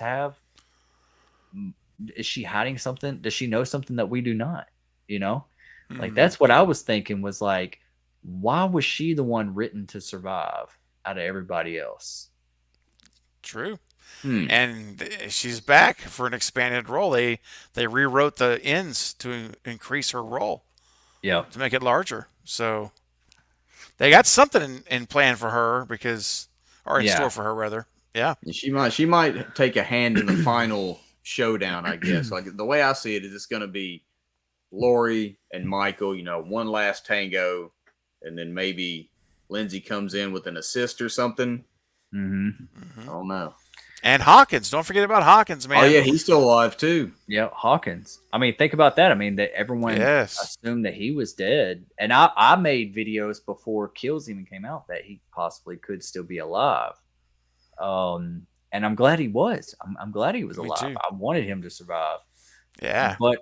But they are really focusing on his backstory. You know what I'm saying? Yeah, and Kills, they are. definitely, with the flashback and everything, they're really Mhm. harnessing up like all the guilt that he has. Yeah. Like, So It seems to me you don't do that unless he has a big role you have plans in for the him. next Yeah. one. Yeah, yeah. I think Yeah. so. Yeah, I mean, Marquis says here, I feel like both of them might die in some way, shape, or form. I don't know. As far as Lori and Michael, or I think so. Hawkins and Michael, yeah. I mean, honestly, I wouldn't be mad at it. I think it's time. If it pays off in the right way. If it means sacrificing herself for her granddaughter to live without fear for the rest of her life. This is her taking down the boogeyman so her granddaughter doesn't have to live with the boogeyman in his shadows for the rest of his life. It has, it has to be written that way.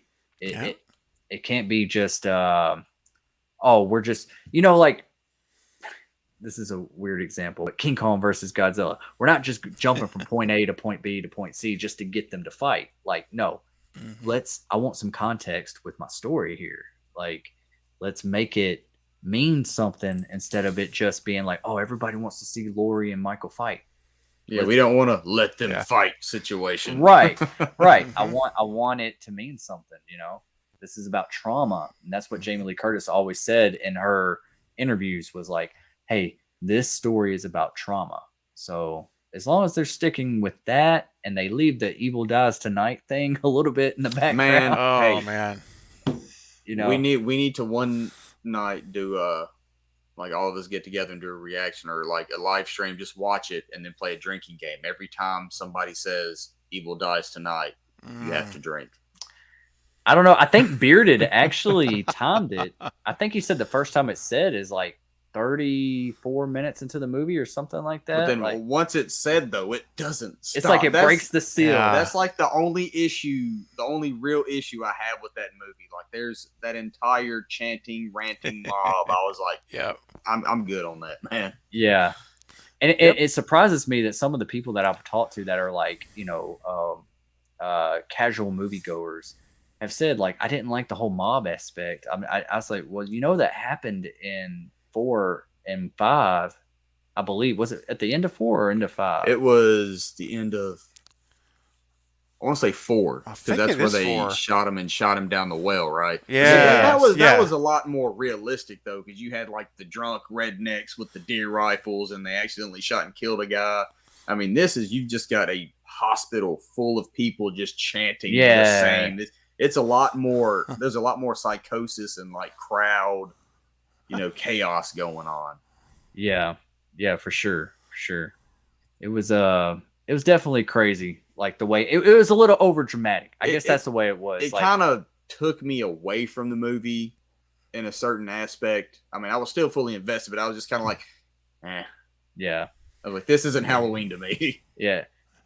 Cody says, remember when people thought that Allison was going to be the new Michael in Halloween 2018 when she grabbed the knife?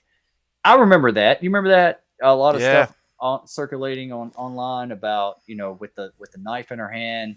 They thought that, they're gonna do another Jamie Lloyd or something. Lloyd, yep. Yeah. That's right.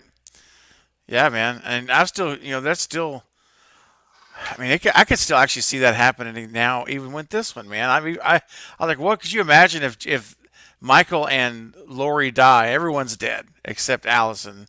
And then all of a sudden, Allison reaches down and she like picks the mask up and puts it on, or something like that. I mean, that would be I wouldn't like it. I mean, it would be a horrible ending. But I've got one. What if Lori kills? I'm sorry, I didn't mean to interrupt you. What if Lori finishes Michael, then Allison comes up behind Lori and stabs her in the back? Oh. What if that happens? Do you want that to happen? Would you be pleased with that ending? Kind of, maybe. I don't know.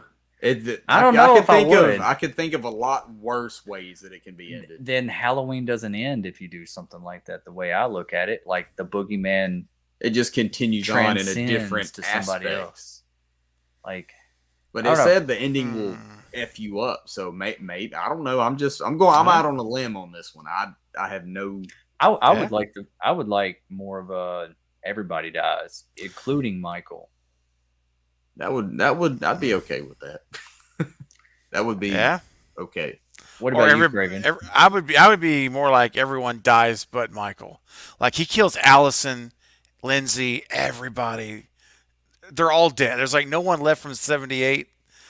Hawkins, he kills the whole of them, dude. Just slaughters them all, and Oh, then that's Walks how off it in the ends, and distance. walks off into the cave or something. Yeah, or falls off the bridge that everyone keeps talking about. yeah. They're talking about that bridge. I heard a lot about that too. Like this bridge is significant in the movie, and here's we Yeah. go. Just like the radio tower is significant. Yeah. Was a lot of significance being thrown around. I don't know what in the world is going to happen on the bridge, but Yeah. apparently a lot. From what they're Hey, if saying. there's water under that bridge, it ain't the first time Michael's took a dip. So I mean, That's true, man. my money's on Mike on that one. Me Yeah. too. Yeah, I don't know. I don't know. And then didn't they say that this one's going to be more like contained? Like maybe it's More going to be intimate. a small. Yeah, like it's possibly a smaller setting. Like we're going to be Mhm. more instead of all over Haddonfield. Maybe we're just like more in one setting or something. Yeah, I think so, man. That's gonna. What if we're in Smith Grove Sanitarium? I wouldn't be mad about that if we were. Mm. If like at the beginning. Okay, so I was thinking. I really don't buy the idea that Lori has healed in 4 years whenever she has not healed since 1978 after all this. And your daughter just got killed. I don't buy it. I don't think Hey, she would. I don't if the movie starts off like that, it's going to be hard for me to get on board for the rest of the movie. But Okay. I will give it the benefit of the doubt. Yeah. But if at the beginning of the movie, say he does come back home, say he is back home, he killed Karen, right? What if he's still there? And do you remember the beginning of Jason Goes to Hell? Have you ever seen that? Refresh my memory on that. Where there's a lady and you think she's a victim, she's at Camp Crystal Lake, and Jason comes to attack her, and then the squad comes out and just destroys him. Yeah, man. It was a trap. Yep. It was like a trap for Yep. Jason. If they do something similar to that with Michael at the beginning of this movie, send him back to Smith Grove Sanitarium, and we're kind of contained in there. I wouldn't mind that type of concept, you know? So you want to see him, Awesome. like, see him getting caught, basically, at the beginning. But so where do you think we would go from there, though? You mean like, do you mean like to show us where he's been?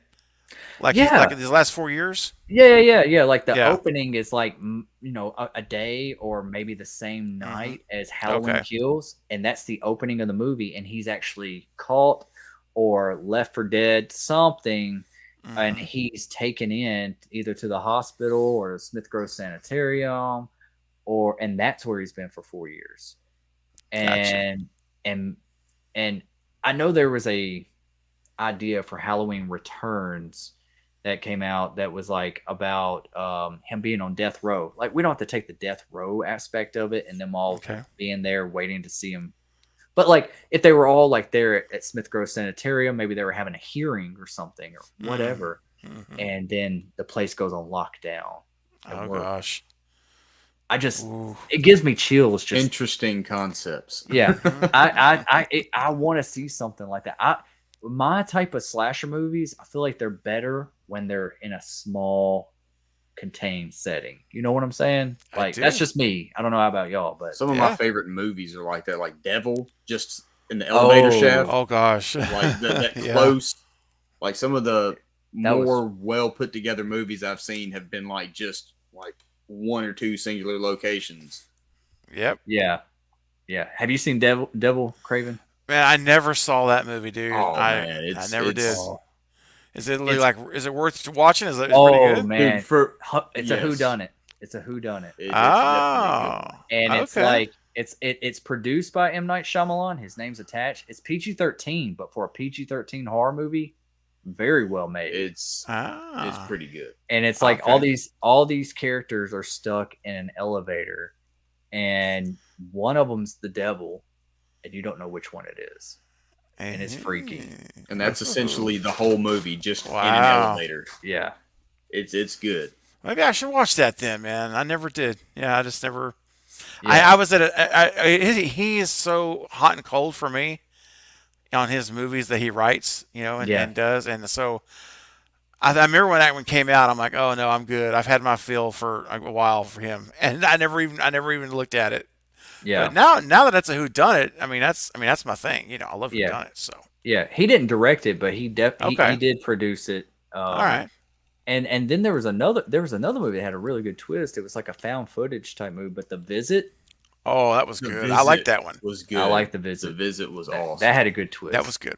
I saw that in theaters when it came out. Actually, when they're playing hide and seek and she's under the porch like crawling up, dude, that freaked me out, man. oh man, Don't tell me that too late at night, Bro. I get sleep. I get scared.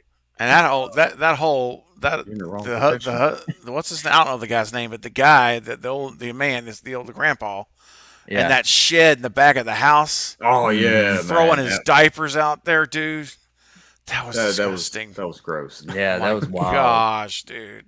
I wasn't expecting it to go that way. That was just Yeah, like I one know. of those endings. And that's a movie that people don't talk about as an M. Night Shyamalan movie. They don't talk about that movie enough. Not much. I only thinks of the ones that get like crapped on. The ones with The Happening, or he just something. has a bad thing with endings. They just Yeah, like, yeah. that's my thing. Like his endings, like He tries to be too much sometimes. Like I he's trying agree. to be he tries too much and then it fails because he's trying to be too twisty. It's Yeah. like you don't have to be extreme about it, like The Mist, the perfect example. I like The Mist. It was a good movie. The ending of it was definitely shocking, but I was like, really? Yeah. That's it? Marquis says, pick y'all favorite killers, Michael or Ghostface, Craven, Nick, and Destin. Craven, you're first. Oh, well, it's apples and oranges. You got one who's got a supernatural element and who's the same dude, and then you've got Ghostface, who's somebody different in every movie with the same costume. So it's so hard to pick. If it's Ghostface, is which one, right? You almost have to say which. I'm gonna have to say Ghostface over Michael. I will, as much as I love Michael, but I have to go Billy Stu. I start there and then I go from there. So that's my pick. Yep. Nick? I'm sorry. I've always been, since the beginning, diehard Michael Myers fan. You are. Like he's really like the one that just ushered me into this land that we call horror, and I was like, I just can't. Yeah. I can't not pick my man Mike. I understand that for sure. I really. How do you choose this? That's. I mean, when he says pick your favorite killers, the only one that has plural killers is Scream, Ghostface. Right. I have to pick Ghostface as well because you never know what you're going to get, and it's always interesting, and it's different personalities, it's different motives. Yeah. Michael is a killing machine. Michael is like the horror version of the Terminator. Pretty much. And I love it. I love it. But you get more with Ghostface, I guess. I see that. And it's a whodunit. I'm a sucker for it. Me too. And that goes. You never know what you're gonna get. Life is like a box of chocolates. And you ain't gonna live to eat them. That's right. Michael's like that favorite Snickers bar that favorite. He's the favorite candy bar that that's going to be good. Yeah, he's gonna deliver no matter what. Yep. Scream is. I don't know what kind of candy. I don't know what I'm going with that. There's a candy out there that you never know what you're going to get, but it's mystery flavor. The mystery flavors. Flavor. Those mystery jelly beans that sometimes can be vomit or dirt. You don't know what it's going to be. Yeah, but that build up to that, the anticipation to know, not know what you're going to get is man. It's the journey. It's the journey. I will definitely give Ghostface its props because it can be male or female. I will definitely give Ghostface his props because... And you get more than one. One of my favorite, like we were talking about earlier, one of my absolute favorite things about Scream and Ghostface is that Ghostface gets his ass kicked. Not in 5. 5 didn't... He didn't really... Well, predominantly. But he still got knocked around a little bit. Even Amber knocked him and the not Tamara, but Tara in the kitchen. Remember, knocked him down Mm-hmm. before he broke her ankle. Remember, and he had to get up off Yeah. the floor. Yeah. But Like if that you're there's looking a for bit of that, clumsiness because they're human beings. They're not oh yeah, supernatural. Yeah. But, like when Ghostface did, he got up and it had like that slow, him standing up real slow and got real serious and then stomped and it was just like, Brutal. wait, what did you just do to me? Like he got Mhm. pissed. Yes. Like it got real. Like that's what I love. Like in Scream 1 and Scream 2, you get clothesline, you fall over a recliner, and it's just kind of like you get away a little bit. Yeah. It's a little bit more choreography. Mhm. That's what it is. Cody, thank you for the sub. I appreciate you being here. JT, what's up? hey, What's up, JT? Cody says, I think she will act like she is okay around people, but when she is alone, she goes crazy and stuff like that. Stuff like drinking behind the scenes, like the truck scene when he was getting released and the bus was pulling out when she was freaking out in the truck, drinking and screaming. Yeah, that scene always kind of confused me because was that Michael's or was just a part of her imagination, him walking up on the truck? That there was a shadow in Halloween 2018 when he was getting transported, he was getting loaded in on the bus, and she was, drinking her whiskey or vodka or what, I can't remember what she was drinking, and she just starts screaming in her truck, but the camera panned out and there was somebody in the distance walking towards her truck. And I always thought that was a weird shot. Like, who was that? Or was that all in her mind? Or, like, I don't, y'all remember that scene? I don't really remember the figure in the distance. I was more focused on her screaming in the truck. I didn't even pay attention. Yeah. To It's made to look, you're supposed to be looking at her and her trauma and screaming and PTSD. But if you look in the window, somebody is clearly walking towards her. And be a little foreshadowing. It might just be an artsy approach to it. I don't know. But I could be thinking, like I say all the time, Craven, sometimes I tend to think too much about stuff. It's okay, man. I think the brawl in the beginning of the movie, Lori dies.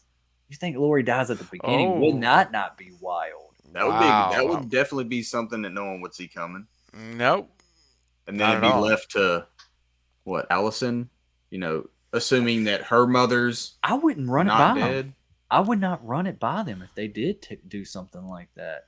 Like Hawkins and Allison have to team up to go after him. Then you're doing Resurrection all over again, man. We don't want that, do we? That's true. We don't want that opening. Maybe not the same tone. No. That's true. That's very true.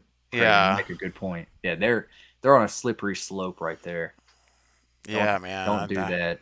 At least give her a halfway through, like her mom in Psycho. Give her 30 minutes to 45 minutes of a movie.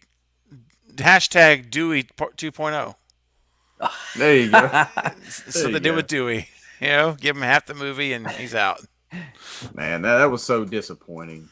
We talk about it all the time. We need to start up a new one. Hashtag should have been Gale, man. Yeah, hey, I would sign up on that. Sign me up. Hey, yeah. I think most of us can agree on that one for sure. Man, you just had to bring the mood down, huh? I really did, man. I'm just kidding. Started. I think it was actually my fault because I'm the one that said Dewey 2.0. Oh, okay. I think it was my fault. I'll take the blame. You know what? They kind of I feel like my dog died. I know.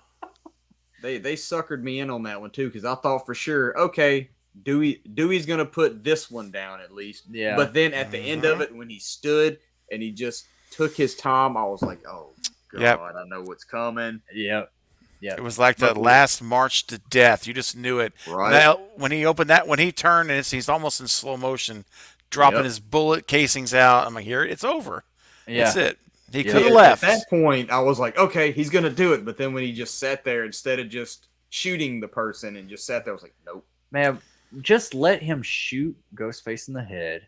They reveal the killer. He still lives on, but there's still another killer or two. Exactly. That would have been a good cliffhanger. Like at the end, another body turns up, or you get like one last kill at the very end of the movie, and then it just kind of cuts out. Yeah. That would have been awesome. Yeah. Yeah, man. They Rest in peace. they did Dewdrop. give him a good death though, because I mean he went out pretty brutal. Yeah, but it was almost distasteful a little bit. It It was was a bit much.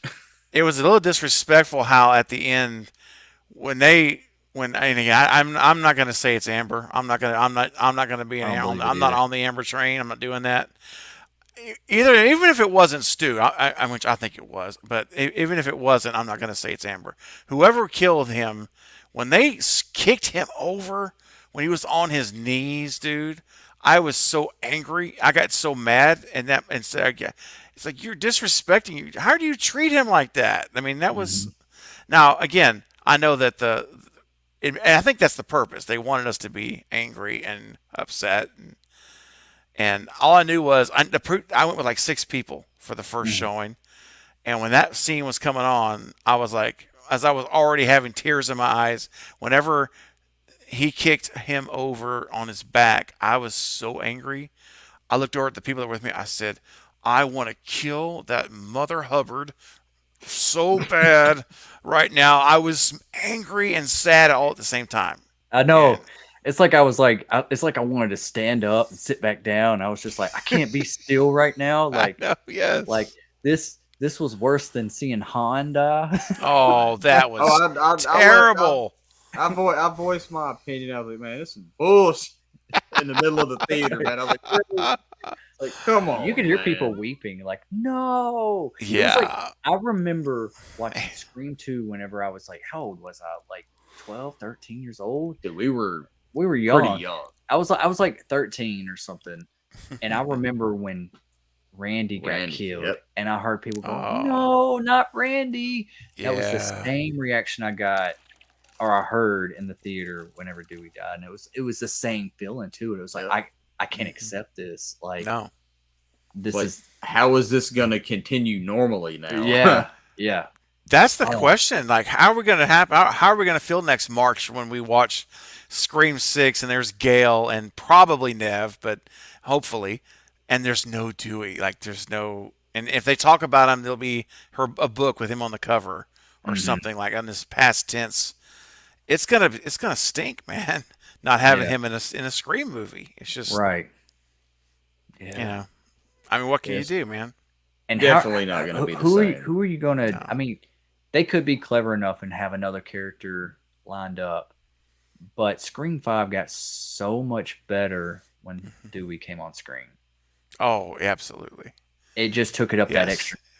What Totally. is going to bring Scream 6 up that extra notch now? You know, you're accepting what's going on screen. You're like, oh, I like what I'm seeing, and then you're just like, oh, Dewey. You know, are we going to have that same effect whenever we see, oh, Gail or oh, Sydney? I got a name. Kirby. Oh, only hope. That would be amazing. Or I was Yep. thinking, what if Sydney's husband, Mark. Mark? yeah, what if Kincaid? he comes back? Mm-hmm. But that's kind of a reach, though. No, it's not. It's not Huh? much of a reach because originally I think they did reach out to him to try, and it was scheduling conflicts. Yes, they were gonna And have it in like Sydney one scene. mentions- Yeah, there was one scene like, "Hey, how are you and Mark?" And he left, and then she says later on, like, "I left the kids with Mark" or something like that. Whenever she got to the hospital, so he's still there. That's who she's married to. She didn't say Kincaid. No, but Radio Silence did. They verified it a week after the movie came out. Because they were asked in her interview, was that Mark Kincaid? They said, yes, we did that intentionally. That is Mark Kincaid. So they confirmed it. good. And here's to them.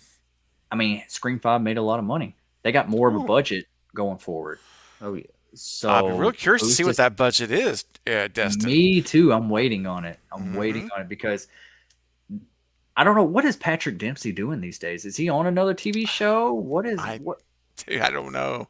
I have to Yeah. look it up. I honestly don't know what he's up to now. You would think he would bring him back. Let's see. And I just didn't. Also, I just didn't buy that he let Sydney go to Woodsboro without him. I just didn't. I was like, I know that they probably didn't have a choice. Yeah. Because he didn't come back. Their original idea Yeah. was probably him accompanying her. Could have been. Or it could have been what it is. You know what? Hey, look, I'm going to stay here, make sure the kids are safe.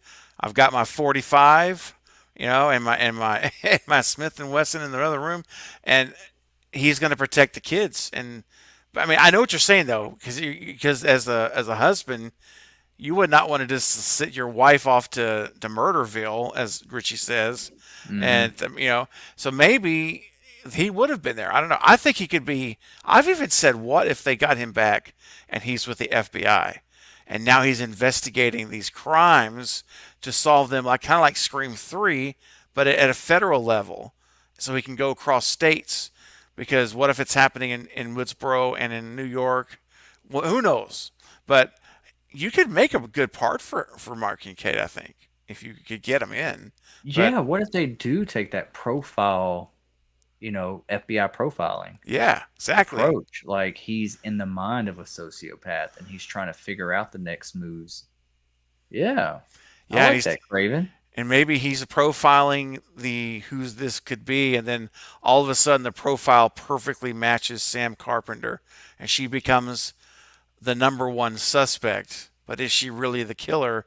And then they're out to prove she's not. And you could have the whole thing where there's people leaving clues, DNA evidence even at the crime scene of Sam, so you know it's someone in her inner circle that has access to her her living space, her living Hmm. quarters. And Yeah, you could do a whole frame up job if you wanted to go that route of the story.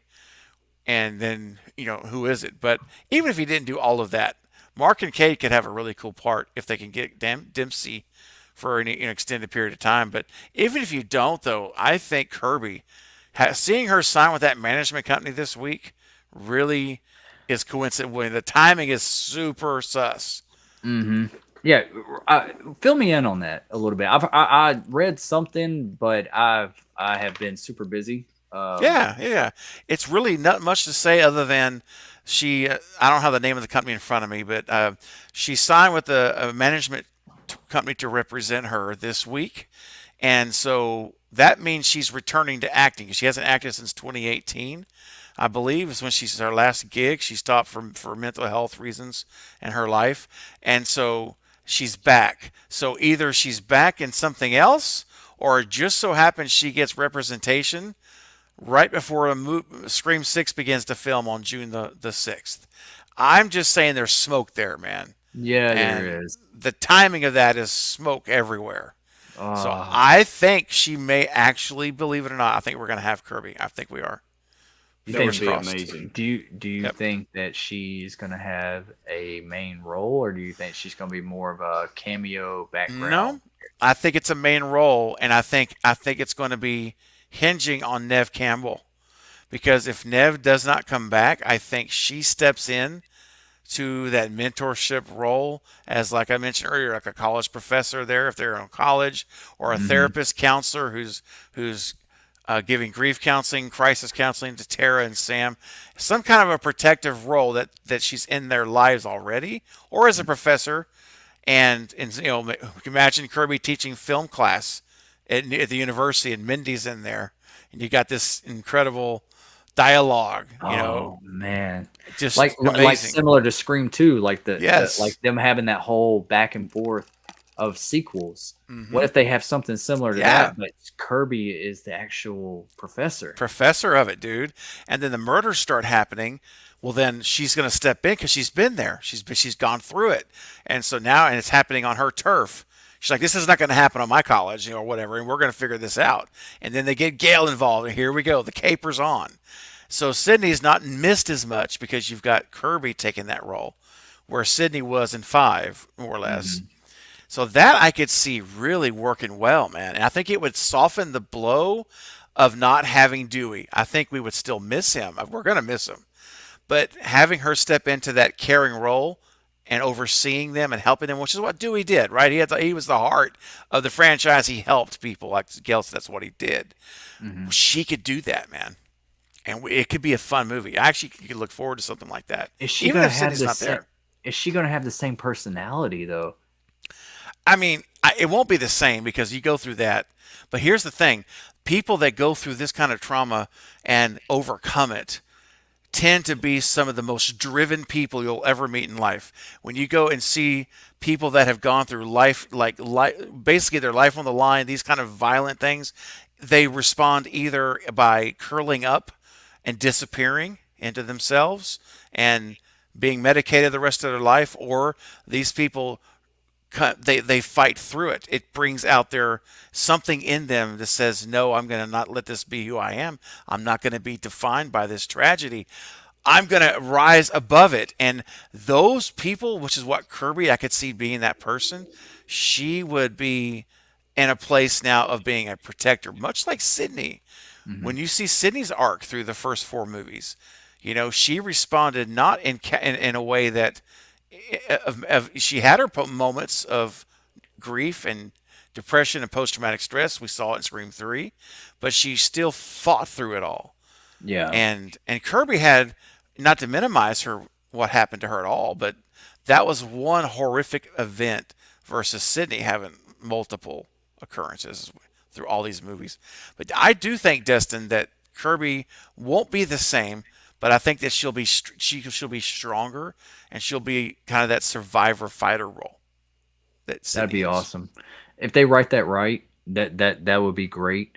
Um, and I started thinking also after I even asked that question that like Dewey, how many times was he stabbed and he still kind of kept his personality just a He little bit did until Scream always. 5. Scream 5 he got a little Wow. more serious, but still Yeah. he still had that little goofiness to him. He still had that heart, that kind of Hmm. like like even whenever he was talking to Wes and Wes was like, you're easily on the suspect list, and he was just like, well, maybe you're the killer because that cut deep.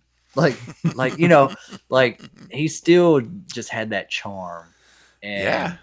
and Kirby. But that's what we love about Yeah. Kirby. That's what we love about Stu. That's what we love about Dewey. These characters that are so well written and have such heart and charisma, they have to keep that in some way if they bring them back. They can't be a totally different, they can't be stone cold, Hmm. serious, Right. and not feel like Kirby. I Exactly. just hope that that's still there. Me too. Me too. For sure. JT says, I want to know who gave that reporter Michael's mask. It had to be locked up in evidence somewhere. I've said that. Recklessness. Yeah. That's Yeah. who. Stolen.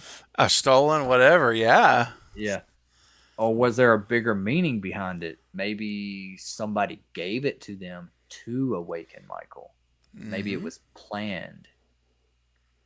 Never know. Could be. Could be. Maybe I still something think with- that reporter could have lived. Mm. Remember, he got beat up, and then he was, Yep. and his eyes were still moving whenever Michael killed the female recorder, Hmm. and he was laying there, and he was just kind of like it looked like he was just kind of starting to close his eyes, but he just still. It didn't seem like that should have killed him, He got his brains pretty scrambled. Well, he got beat up. He got pretty bad. He got beat up, man. but he was still moving. And this is a horror movie, That's true. so who knows? I just want to say hi to Amber real quick. Hey, Amber, I see Necessary Distraction popped in. Oh yeah. Good to see you, Amber. I'm glad you're here. Hey, hello, Amber. hello. I think they're doing a Pawn Shop Chronicles stream here soon or something. Have you ever seen that? I have not. I got it. I saw the message earlier in our thread that I Yeah. think Knight was wanting to host it, wasn't he? It was Night Watch, I think. Possibly. Possibly. I remember- knew we couldn't make it. I know yeah, but Yeah. I don't know who's doing what. I know Fate's about to go live in like 5 minutes. I saw on his okay. channel, but I don't know. I don't think he's just doing his After Dark thing. Fate After Dark. Oh, That's what midnight. he's calling it. Yeah, it's a midnight. Yeah. I don't know. Yeah. Pawn Shop Chronicles, man. I saw that movie a long time ago. She reminded me about it, and it's definitely a guilty pleasure. It's one of those movies that is like an anthology. Like there's so many different stories, but they kind of intertwine. I believe, from what Okay. I believe. But it's got a lot of dark comedy in it, and then there's one with Elijah Wood. That's like, if I remember correctly, like he's like a psychopath and he's a killer. It was really wild. It was really wild. But if you haven't seen it, man, highly recommend it. Check it Yeah, out. I have not seen it. No, I see that she's asking if I've seen the full cast list. I haven't seen the full cast list either. Is that the one with Christopher Lloyd's in it, right? I think Christopher Lloyd, and there was somebody else that was Jennifer Lee something. Anyway, I'll look it up. I'll definitely check it out because I'd not seen it. I'm not sure. I'm not I sure. know. I can't really. It's been years. I got it somewhere back there, but I just haven't watched it. Probably since it came out. Yeah. Marquis says these theories are amazing. Yeah. Oh. We can come up with some crazy ones. Definitely. We just need to get hired to write. If we could just Right. get hired to write the film, we'd be in good That would shape. be awesome. Hey, we can come up with some motives. Oh man, we can cut with motives, suspects, red herrings. We can do the whole shebang, man. Yep. We can make it all come full circle. Kirby would be amazing in Yeah. film studies. Yeah, that's a fantastic. You know, I didn't even think about that until Craven said it, and man, you're spot on. That would fit in. It would. And you know, I thought that maybe they would call it Scream the sequel. You know, if they weren't going to call it something, or I don't really see them.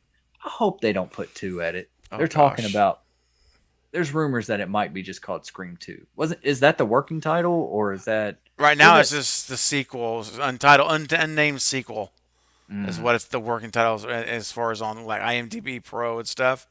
It's Yeah. Blackmore's the working title, like for production stuff is this Blackmore, but okay? there's no name official yet. But I'm sure they're gonna have to announce it in the next 2 or 3 months. I would think. Yeah, pretty what it's soon. gonna be. Oh, Yeah. If it's Scream 2, I'm gonna be like, oh come on, man, we've got Yeah. Scream 2. Just instead of the number, you get like the Roman numeral. Yeah, there you go. It's like, Exactly. Oh, come on, Even that, I don't think that wouldn't feel right to me. I know. I wouldn't Scream either. Resurrect- Scream I Resurrection. think that was the name of the season 3 of Scream. It Scream was. TV. It was Scream Resurrection. Yep. Yeah. Mhm. Oh man, No. what's up with that? Those titles are cursed. They are, man. I would never name any project I wrote with Resurrections ever. It's Yeah, banned. they don't. They definitely Yeah. don't have the best track record. Yeah. But Reborn. What is it? The new Jeepers Creepers is called Jeepers Creepers Reborn. Reborn. Yep. Really, eh, I don't expect much, but I'll watch it. I'll give it a shot. You know, Yeah. I'll try everything once.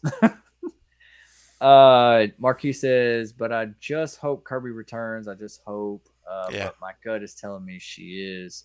Hopefully. I think she will be an awesome character because I mean she already Mm-hmm. displayed that she's strong-willed and strong-minded just from her base character traits. Yeah. So can Yep. you just She knew her imagine- horror movies. Exactly. Just imagine that Mm-hmm. like turned up to 11 due to the fact of the situation she was put in. And, Yeah. I think she can be an amazing character. Okay, so if she does come back, do y'all think that the motive or connection to the killer or whatever the reason is for this next one, do you think it would be connected to Scream 4? Do you think that it could be something that happened or is connected to Scream 4 that with her coming back? That's all I'm saying. I see. I mean, don't, go ahead, I Ray. don't necessarily know. Or does it matter? Because I mean, Scream 4 wasn't the whole purpose behind that was to just kind of reinvigorate Ghostface for popularity of being the survivor and like staging everything to where She you wanted were to be, like the only wanted to be one. famous. She wanted to be famous. She wanted Yeah. fans, and she wanted to be Sydney. Basically, She wanted to be was all in the- she was in Sydney's shadow her whole life, and that's Yep. all. And she was envy of her.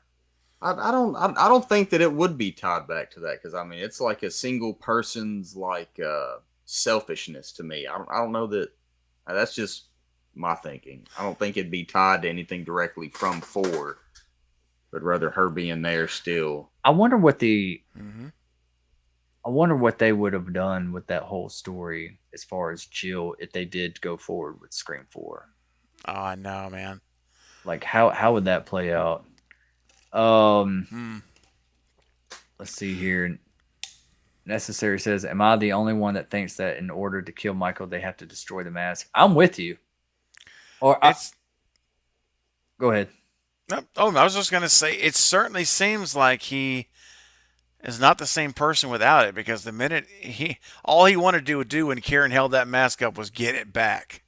It's all his. That's all his mind singular focus was. He didn't care about anybody killing anybody. Just give me that mask.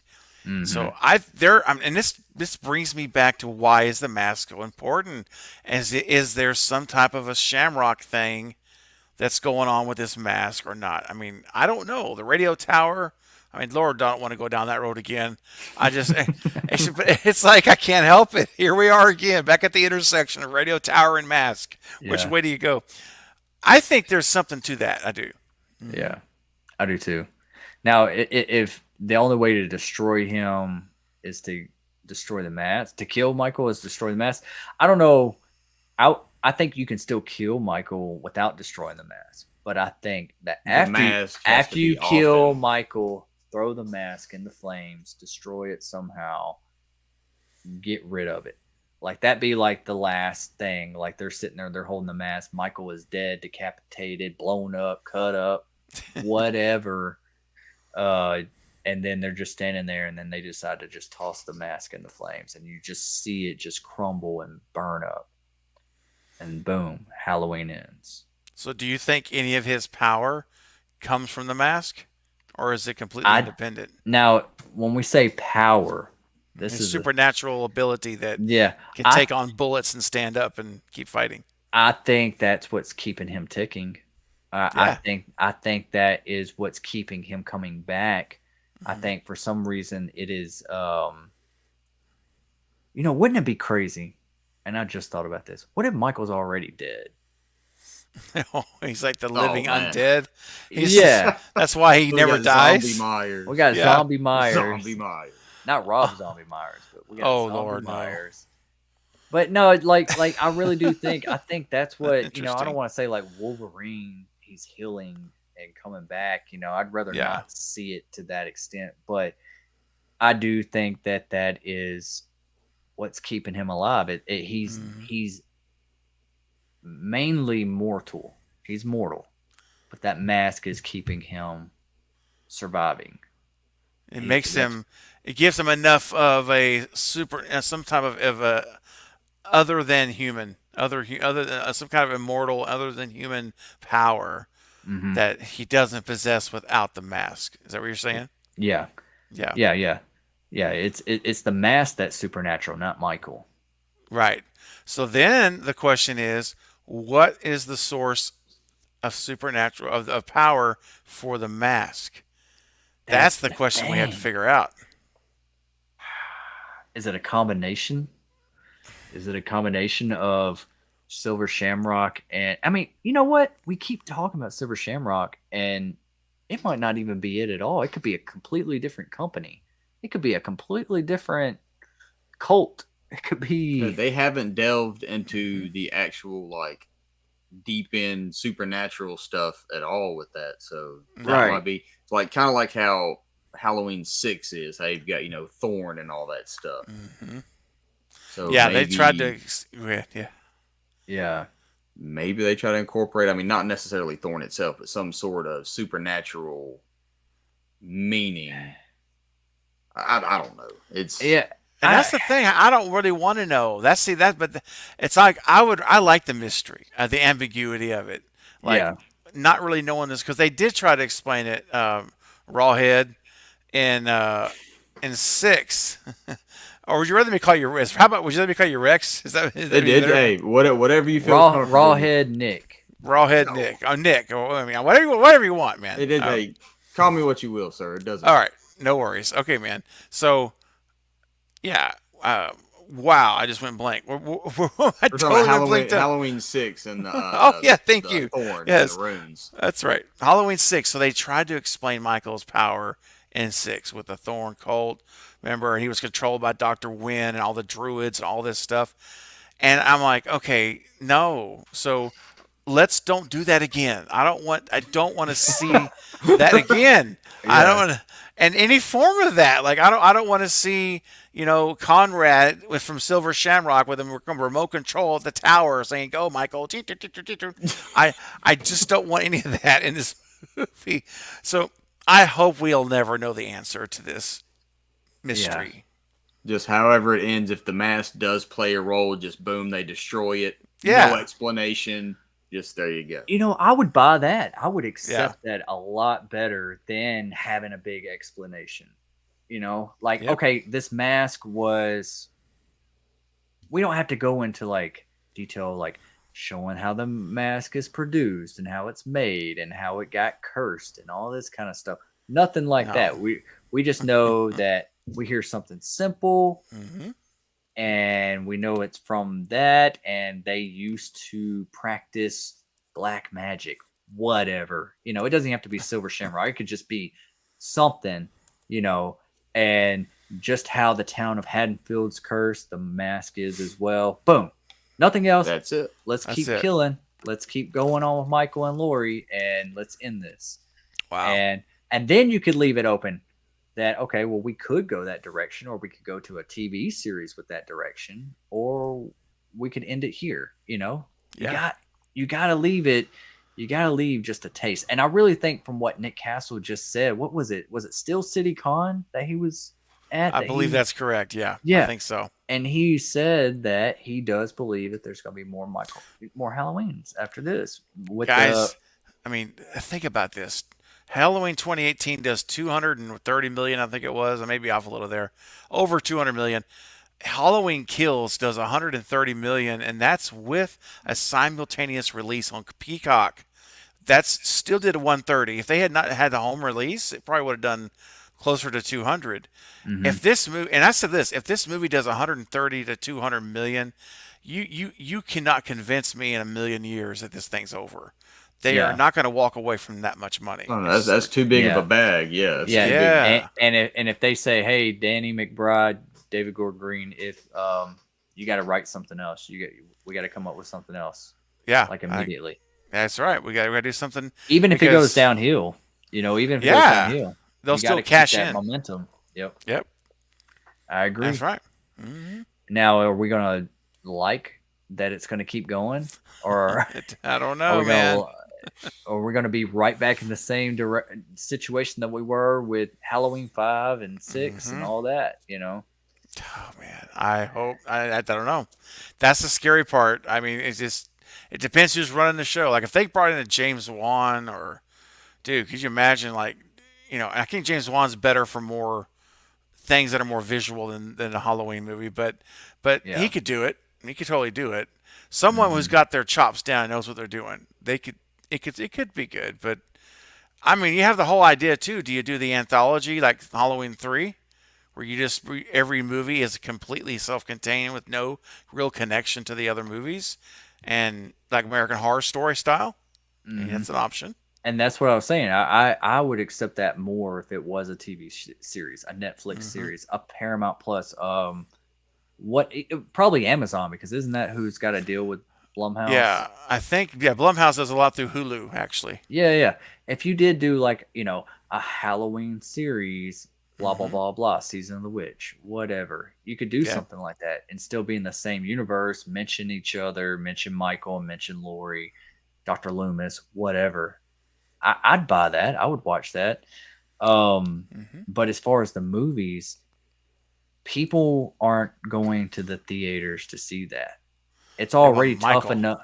It's already tough enough for a horror movie to survive at the theaters without it being one of the juggernauts like Michael or Freddy or Jason.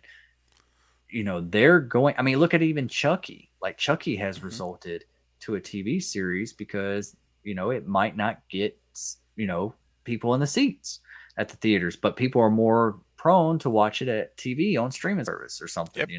That's right. So if they do take a theatrical release and a movie approach, it has to have Michael Myers in it. It has to be the main focus. I mean, it makes sense. He's the face, no pun intended, of the franchise. The mask. That's what people want. It's been for all this time. I mean, 40 years. So that's what you invested in. It'd be like, I don't know. I'm trying to think of a good example, but some big brand.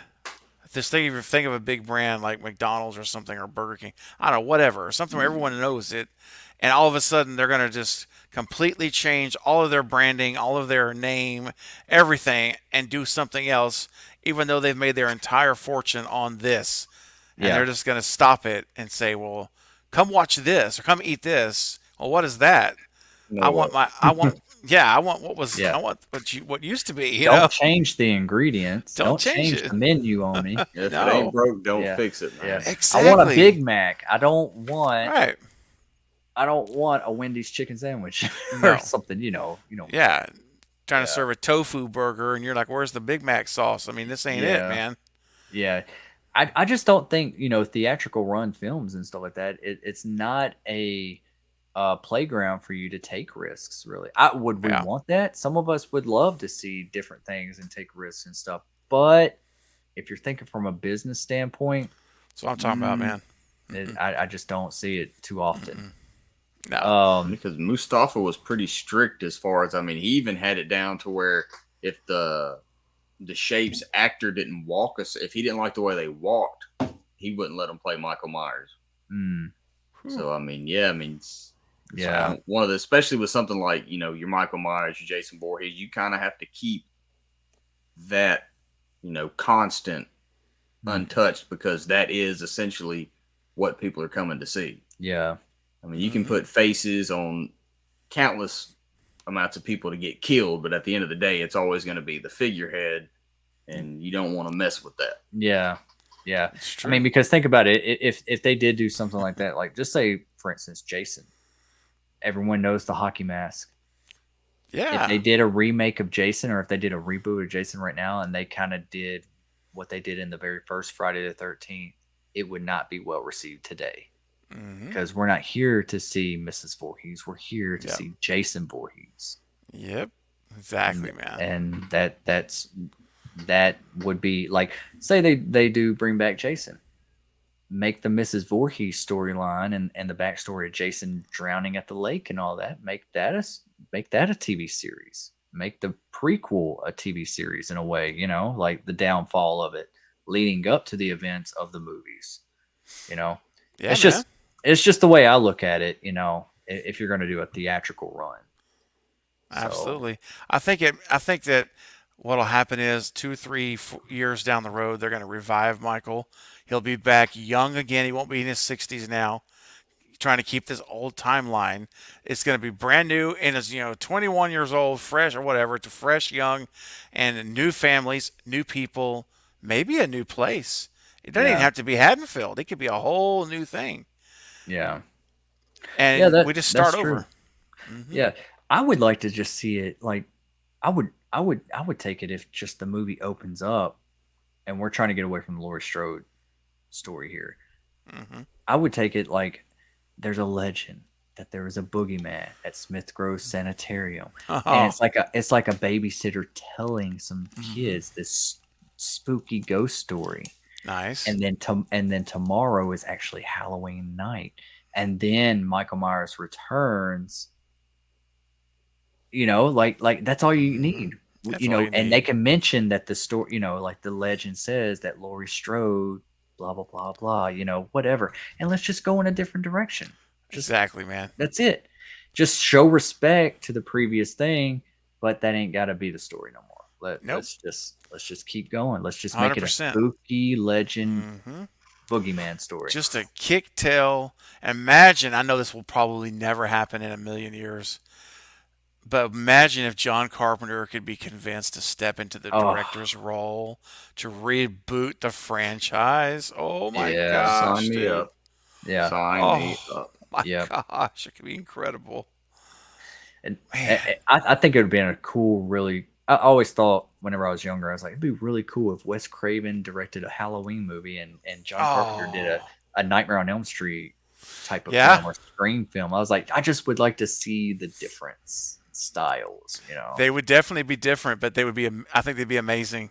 Different, but amazing. Yeah. Yeah. Just a one-off. Just like, hey, let me borrow that for a minute. It's like two legends swapping their Lamborghinis for a weekend. I'm gonna give my Lamborghini, I'll take yours. Yeah. And drive it around, do a test, and do it and come back and trade back. It's so cool. I mean, that would have been amazing. Yeah, it would. Yeah, man.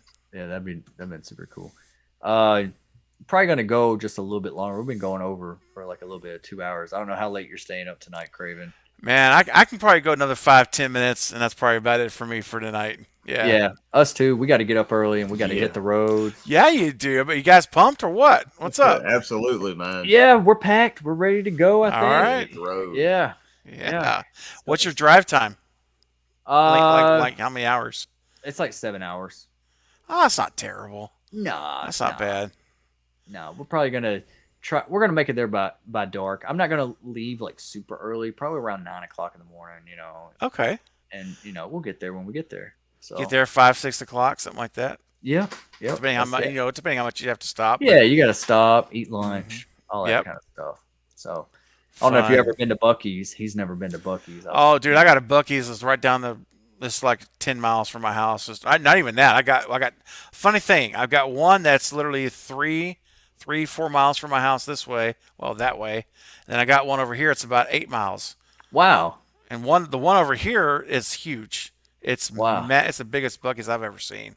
Really? And I've seen a few of them. Yep. Yeah. So yeah, man, Buc-ee's is a thing. It's a Texas thing, dude. You gotta go get you some beaver nuggets. Yeah, beaver nuggets and nuggets. some brisket. Oh yeah, I'm down. Brisket. Oh yeah. Get a brisket sandwich. But Rex, you gotta get the beaver nuggets. Just trust me on this. Get a sack of beaver nuggets, man. I'm gonna ask you. It might make your head raw. Oh dang! What have I started? Yeah, man. I don't know, man. Woo. That's your name from That's now on. Sounds like the beginning of a legacy to me. That's how these things usually end up starting. An absolutely atrocious one, but a legacy nonetheless. Rawhead Rex versus Bucky. Rawhead Rex and Bucky. Rawhead Bucky. Oh, Eric says he's got a 12-hour drive. I'm gonna see in the chat. He's got 12 hours. He's leaving at 6 a.m. Oh, dude, you're leaving in like less than for you're an hour behind. So that's what is that? 7 hours? 6 hours. Wow. 6 hours. Yeah. I think you're taking a detour, right? Eric, you're going to Florida first, or are you already at Florida? I don't know. I thought he was headed somewhere else before heading to Texas. I could be wrong about that. But yeah, yep. It's gonna be a fun weekend. It's gonna be a weekend we can never forget if we could only remember. Right. Well, all I know is that at some point I at least want to be able to crack some beers with Kane Hodder. That's it. I don't think Dane's gonna be there this weekend. I think he's not. I thought he was. I'm not sure. I know Robert England's there. Robert England and Heather Langenkamp's there. Yeah, make Robert England open your beer with his claw. Yeah. Hey, Fred. Hey. I'll drop that. It's my first time here, man. Yeah. Yeah, he's like, oh wow, Bearded, you're hitting the road at 6 a.m. and you're not asleep yet. I know. I was like, ooh. Yeah. Have mistakes been made? No, I'm going straight there from Denver. Okay. All right. Nice. Man, you need to go to bed, man. I'm gonna feel bad if you just be careful. It's like don't go there, Destin. You're like you stopped yourself. I'm like, good. Yeah, I did. Oh, okay. Next month I'm driving down to Florida, then back over. Oh, okay. Oh, that's not that bad then. Yeah. Anthony says here, interesting. To me, Michael has been taken over by the devil himself. That's why bullets and knives don't work on him. I think there's still some childlike innocence in there, and that's why he wears the mask. Very nice. Yeah. Yeah. I mean, yeah. I don't think the devil himself has taken over him. I think that's just kind of part of the boogeyman mystery of him. Just the devil's eyes. He's the shape. But that would mean like he's like pretty much possessed, wouldn't you think? That'd be taking a possessed approach to it. So basically, he's saying he's possessed, and the mask is a way of him hiding from what he is, and makes him feel like he's hiding behind it because he doesn't want to be that person, but he can't help it because of what's in him. Yeah. I don't know. I mean, hey, we have no idea what we're getting, but also at the same time, I want to see one trailer. And I don't want to see anything else. Yeah, I don't like watching trailers because I don't want anything to be ruined. I want to kind of go in fresh eyes. I felt like I knew everything about Halloween Kills by the time I saw it. Everything. There were some cool, unique kills. There was that evil dies tonight aspect that nobody saw coming. But, as far as like point A to point B, it was just kind of like, yeah, that's pretty much what I expected. I think they showed too much. Yep, agreed. And at this point, you don't have to show too much. That's how I felt about Scream 5. Like, okay, yeah, you worked so hard to get our tales, to sell it to us. You sold it to us. We showed up. We liked what we saw more than what we didn't see. Like we liked it more than we didn't like it. Yeah. We're showing up for the next movie. You don't have to show us that much. No. We're already there. That's right, man. So good night, Amber. You take care. We've already taken the bait. Yeah. We're there. Yeah, just give us. I mean, they'll never do this, but I'd say give us a teaser and nothing else, and just load up on social media marketing like you did before. Yeah. Or at least just like one trailer. So have you noticed like a not rising thing of like where there's like 4 or 5 trailers and there's like the final cut or the final trailer? It's like, there should only be trailer 1, trailer 2, trailer 3, final trailer. Then you got your TV spots. Dude, those TV spots, there were over 20 of those. Over 20 TV spots, bro. Wow. Well, hell, that's the whole movie. Yeah. Yeah, it's like a puzzle. Just let's put it together. Yeah. Ooh. Man. That was, I agree, man. They must not follow the trailer breakdowns of the Marvel films because people break them down, and that's the age we're living in, the age of YouTube. Oh, yeah. Yep. Absolutely, man. Frame by frame, slow motion, everything. Yep. Good night, Necessary. Yeah. I'm glad you stopped by. Thank you for stopping by. Absolutely. Good night. Take care. Everyone's saying good night. Maybe we should as well. Maybe that's a sign. Hey, go to bed. Everybody's tapping out. Yeah. All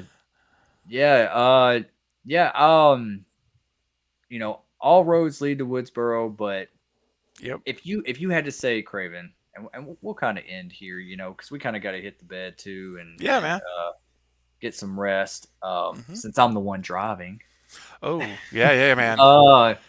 Caffeine, buddy. Caffeine. Load up on your sodas, coffee, on whatever you drink for caffeine. Yeah. It really, I don't know about you, but it has not hit me yet that we're about to get, within a year, we're going to get a Halloween movie and we're going to get a Scream film. And we just got it. And we're about to get it again back to back. We're still talking about the last one. Like, in depth, we're still talking about it, breaking that movie down right now. I mean, which one are you more excited about? Oh, that's a good question. I had to pause for just a second because I have to say Scream 6 because I do want to. I'm really excited to see because there's a chance we got Stu involved, and that the Stu factor pushes me over to Scream. So that's going to be the teetering factor. But I'm very excited for Halloween Ends, and I'm counting the days down, man. I really am. So it's an incredible time to be a horror fan, and of two of the biggest franchises in history with Scream and Halloween. And we got lots of others too. With Nope and Firestarter and Bodies, Bodies, Bodies and Black Phone. And Bodies, Bodies, Bodies. I forgot all about. I just saw that trailer the other day. Yeah, I did too. And I wasn't that impressed. I wasn't either.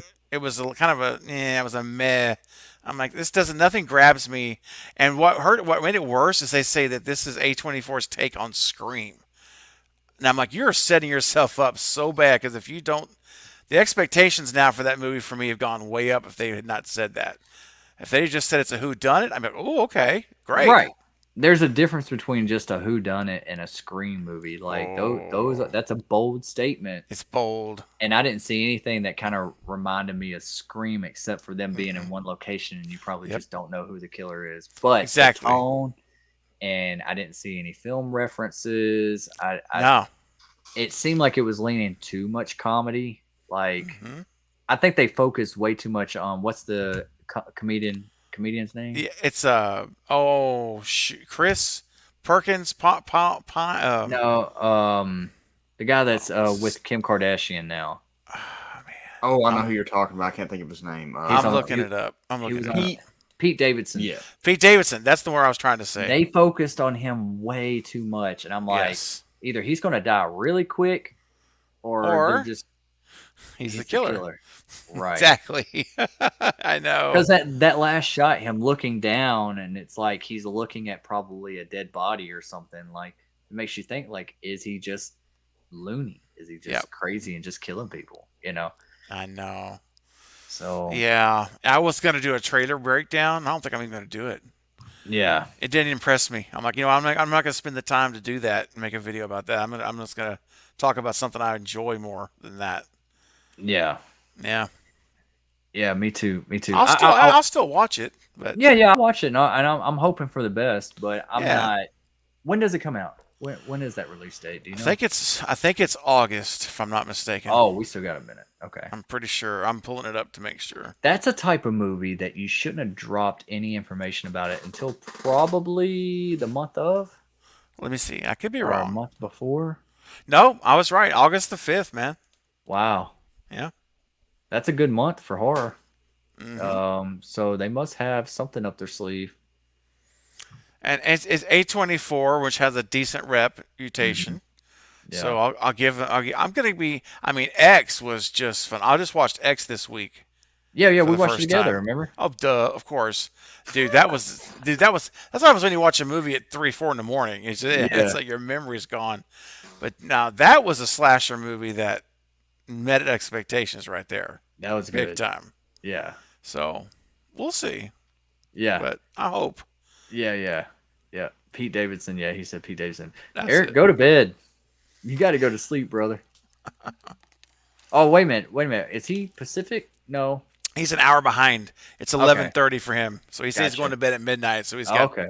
30 more minutes. That's right. That's right. Well, I think that's where we're going to end it. All right. I'm getting pretty sleepy. Yep. We're running about 2 hours, 22 minutes now. And thank you, Craven, for coming on. My Ah. phone was over here on the charger, so I didn't realize. Hey man, it's all good. I thanks for having me. Thanks for the invitation to join. And Rex, nice to meet you. This was a nice surprise, man. It's a pleasure, man. Pretty Mine awesome. too. Appreciate you, buddy. And be safe, guys. Safe travels, man. Stay between the lines. Stay awake, Destin. Rex, poke him. Whatever you got to do, man. Punch him. Act like I never drove a car before. What am I? I know, right? You might drive. I might make him drive. I might get some beaver nuggets, and you can switch off. There we and, go. There you go. Finish the drive. Yep. There you go. Well, listen, dude. I got your digits, Destin and Eric. I know if you're still here. I'll text you guys maybe Friday just to touch base, just to say hi, and then see how what you guys think about Saturday, and if we can hammer down a time. Sounds good, man. Set it up. All right, buddy. All I'm right. excited for you guys. I'm going to be vicariously living through you, meeting all these amazing people. So have fun, man. Enjoy it. I'll definitely get some footage of just at least Matthew Lillard sitting there in the background.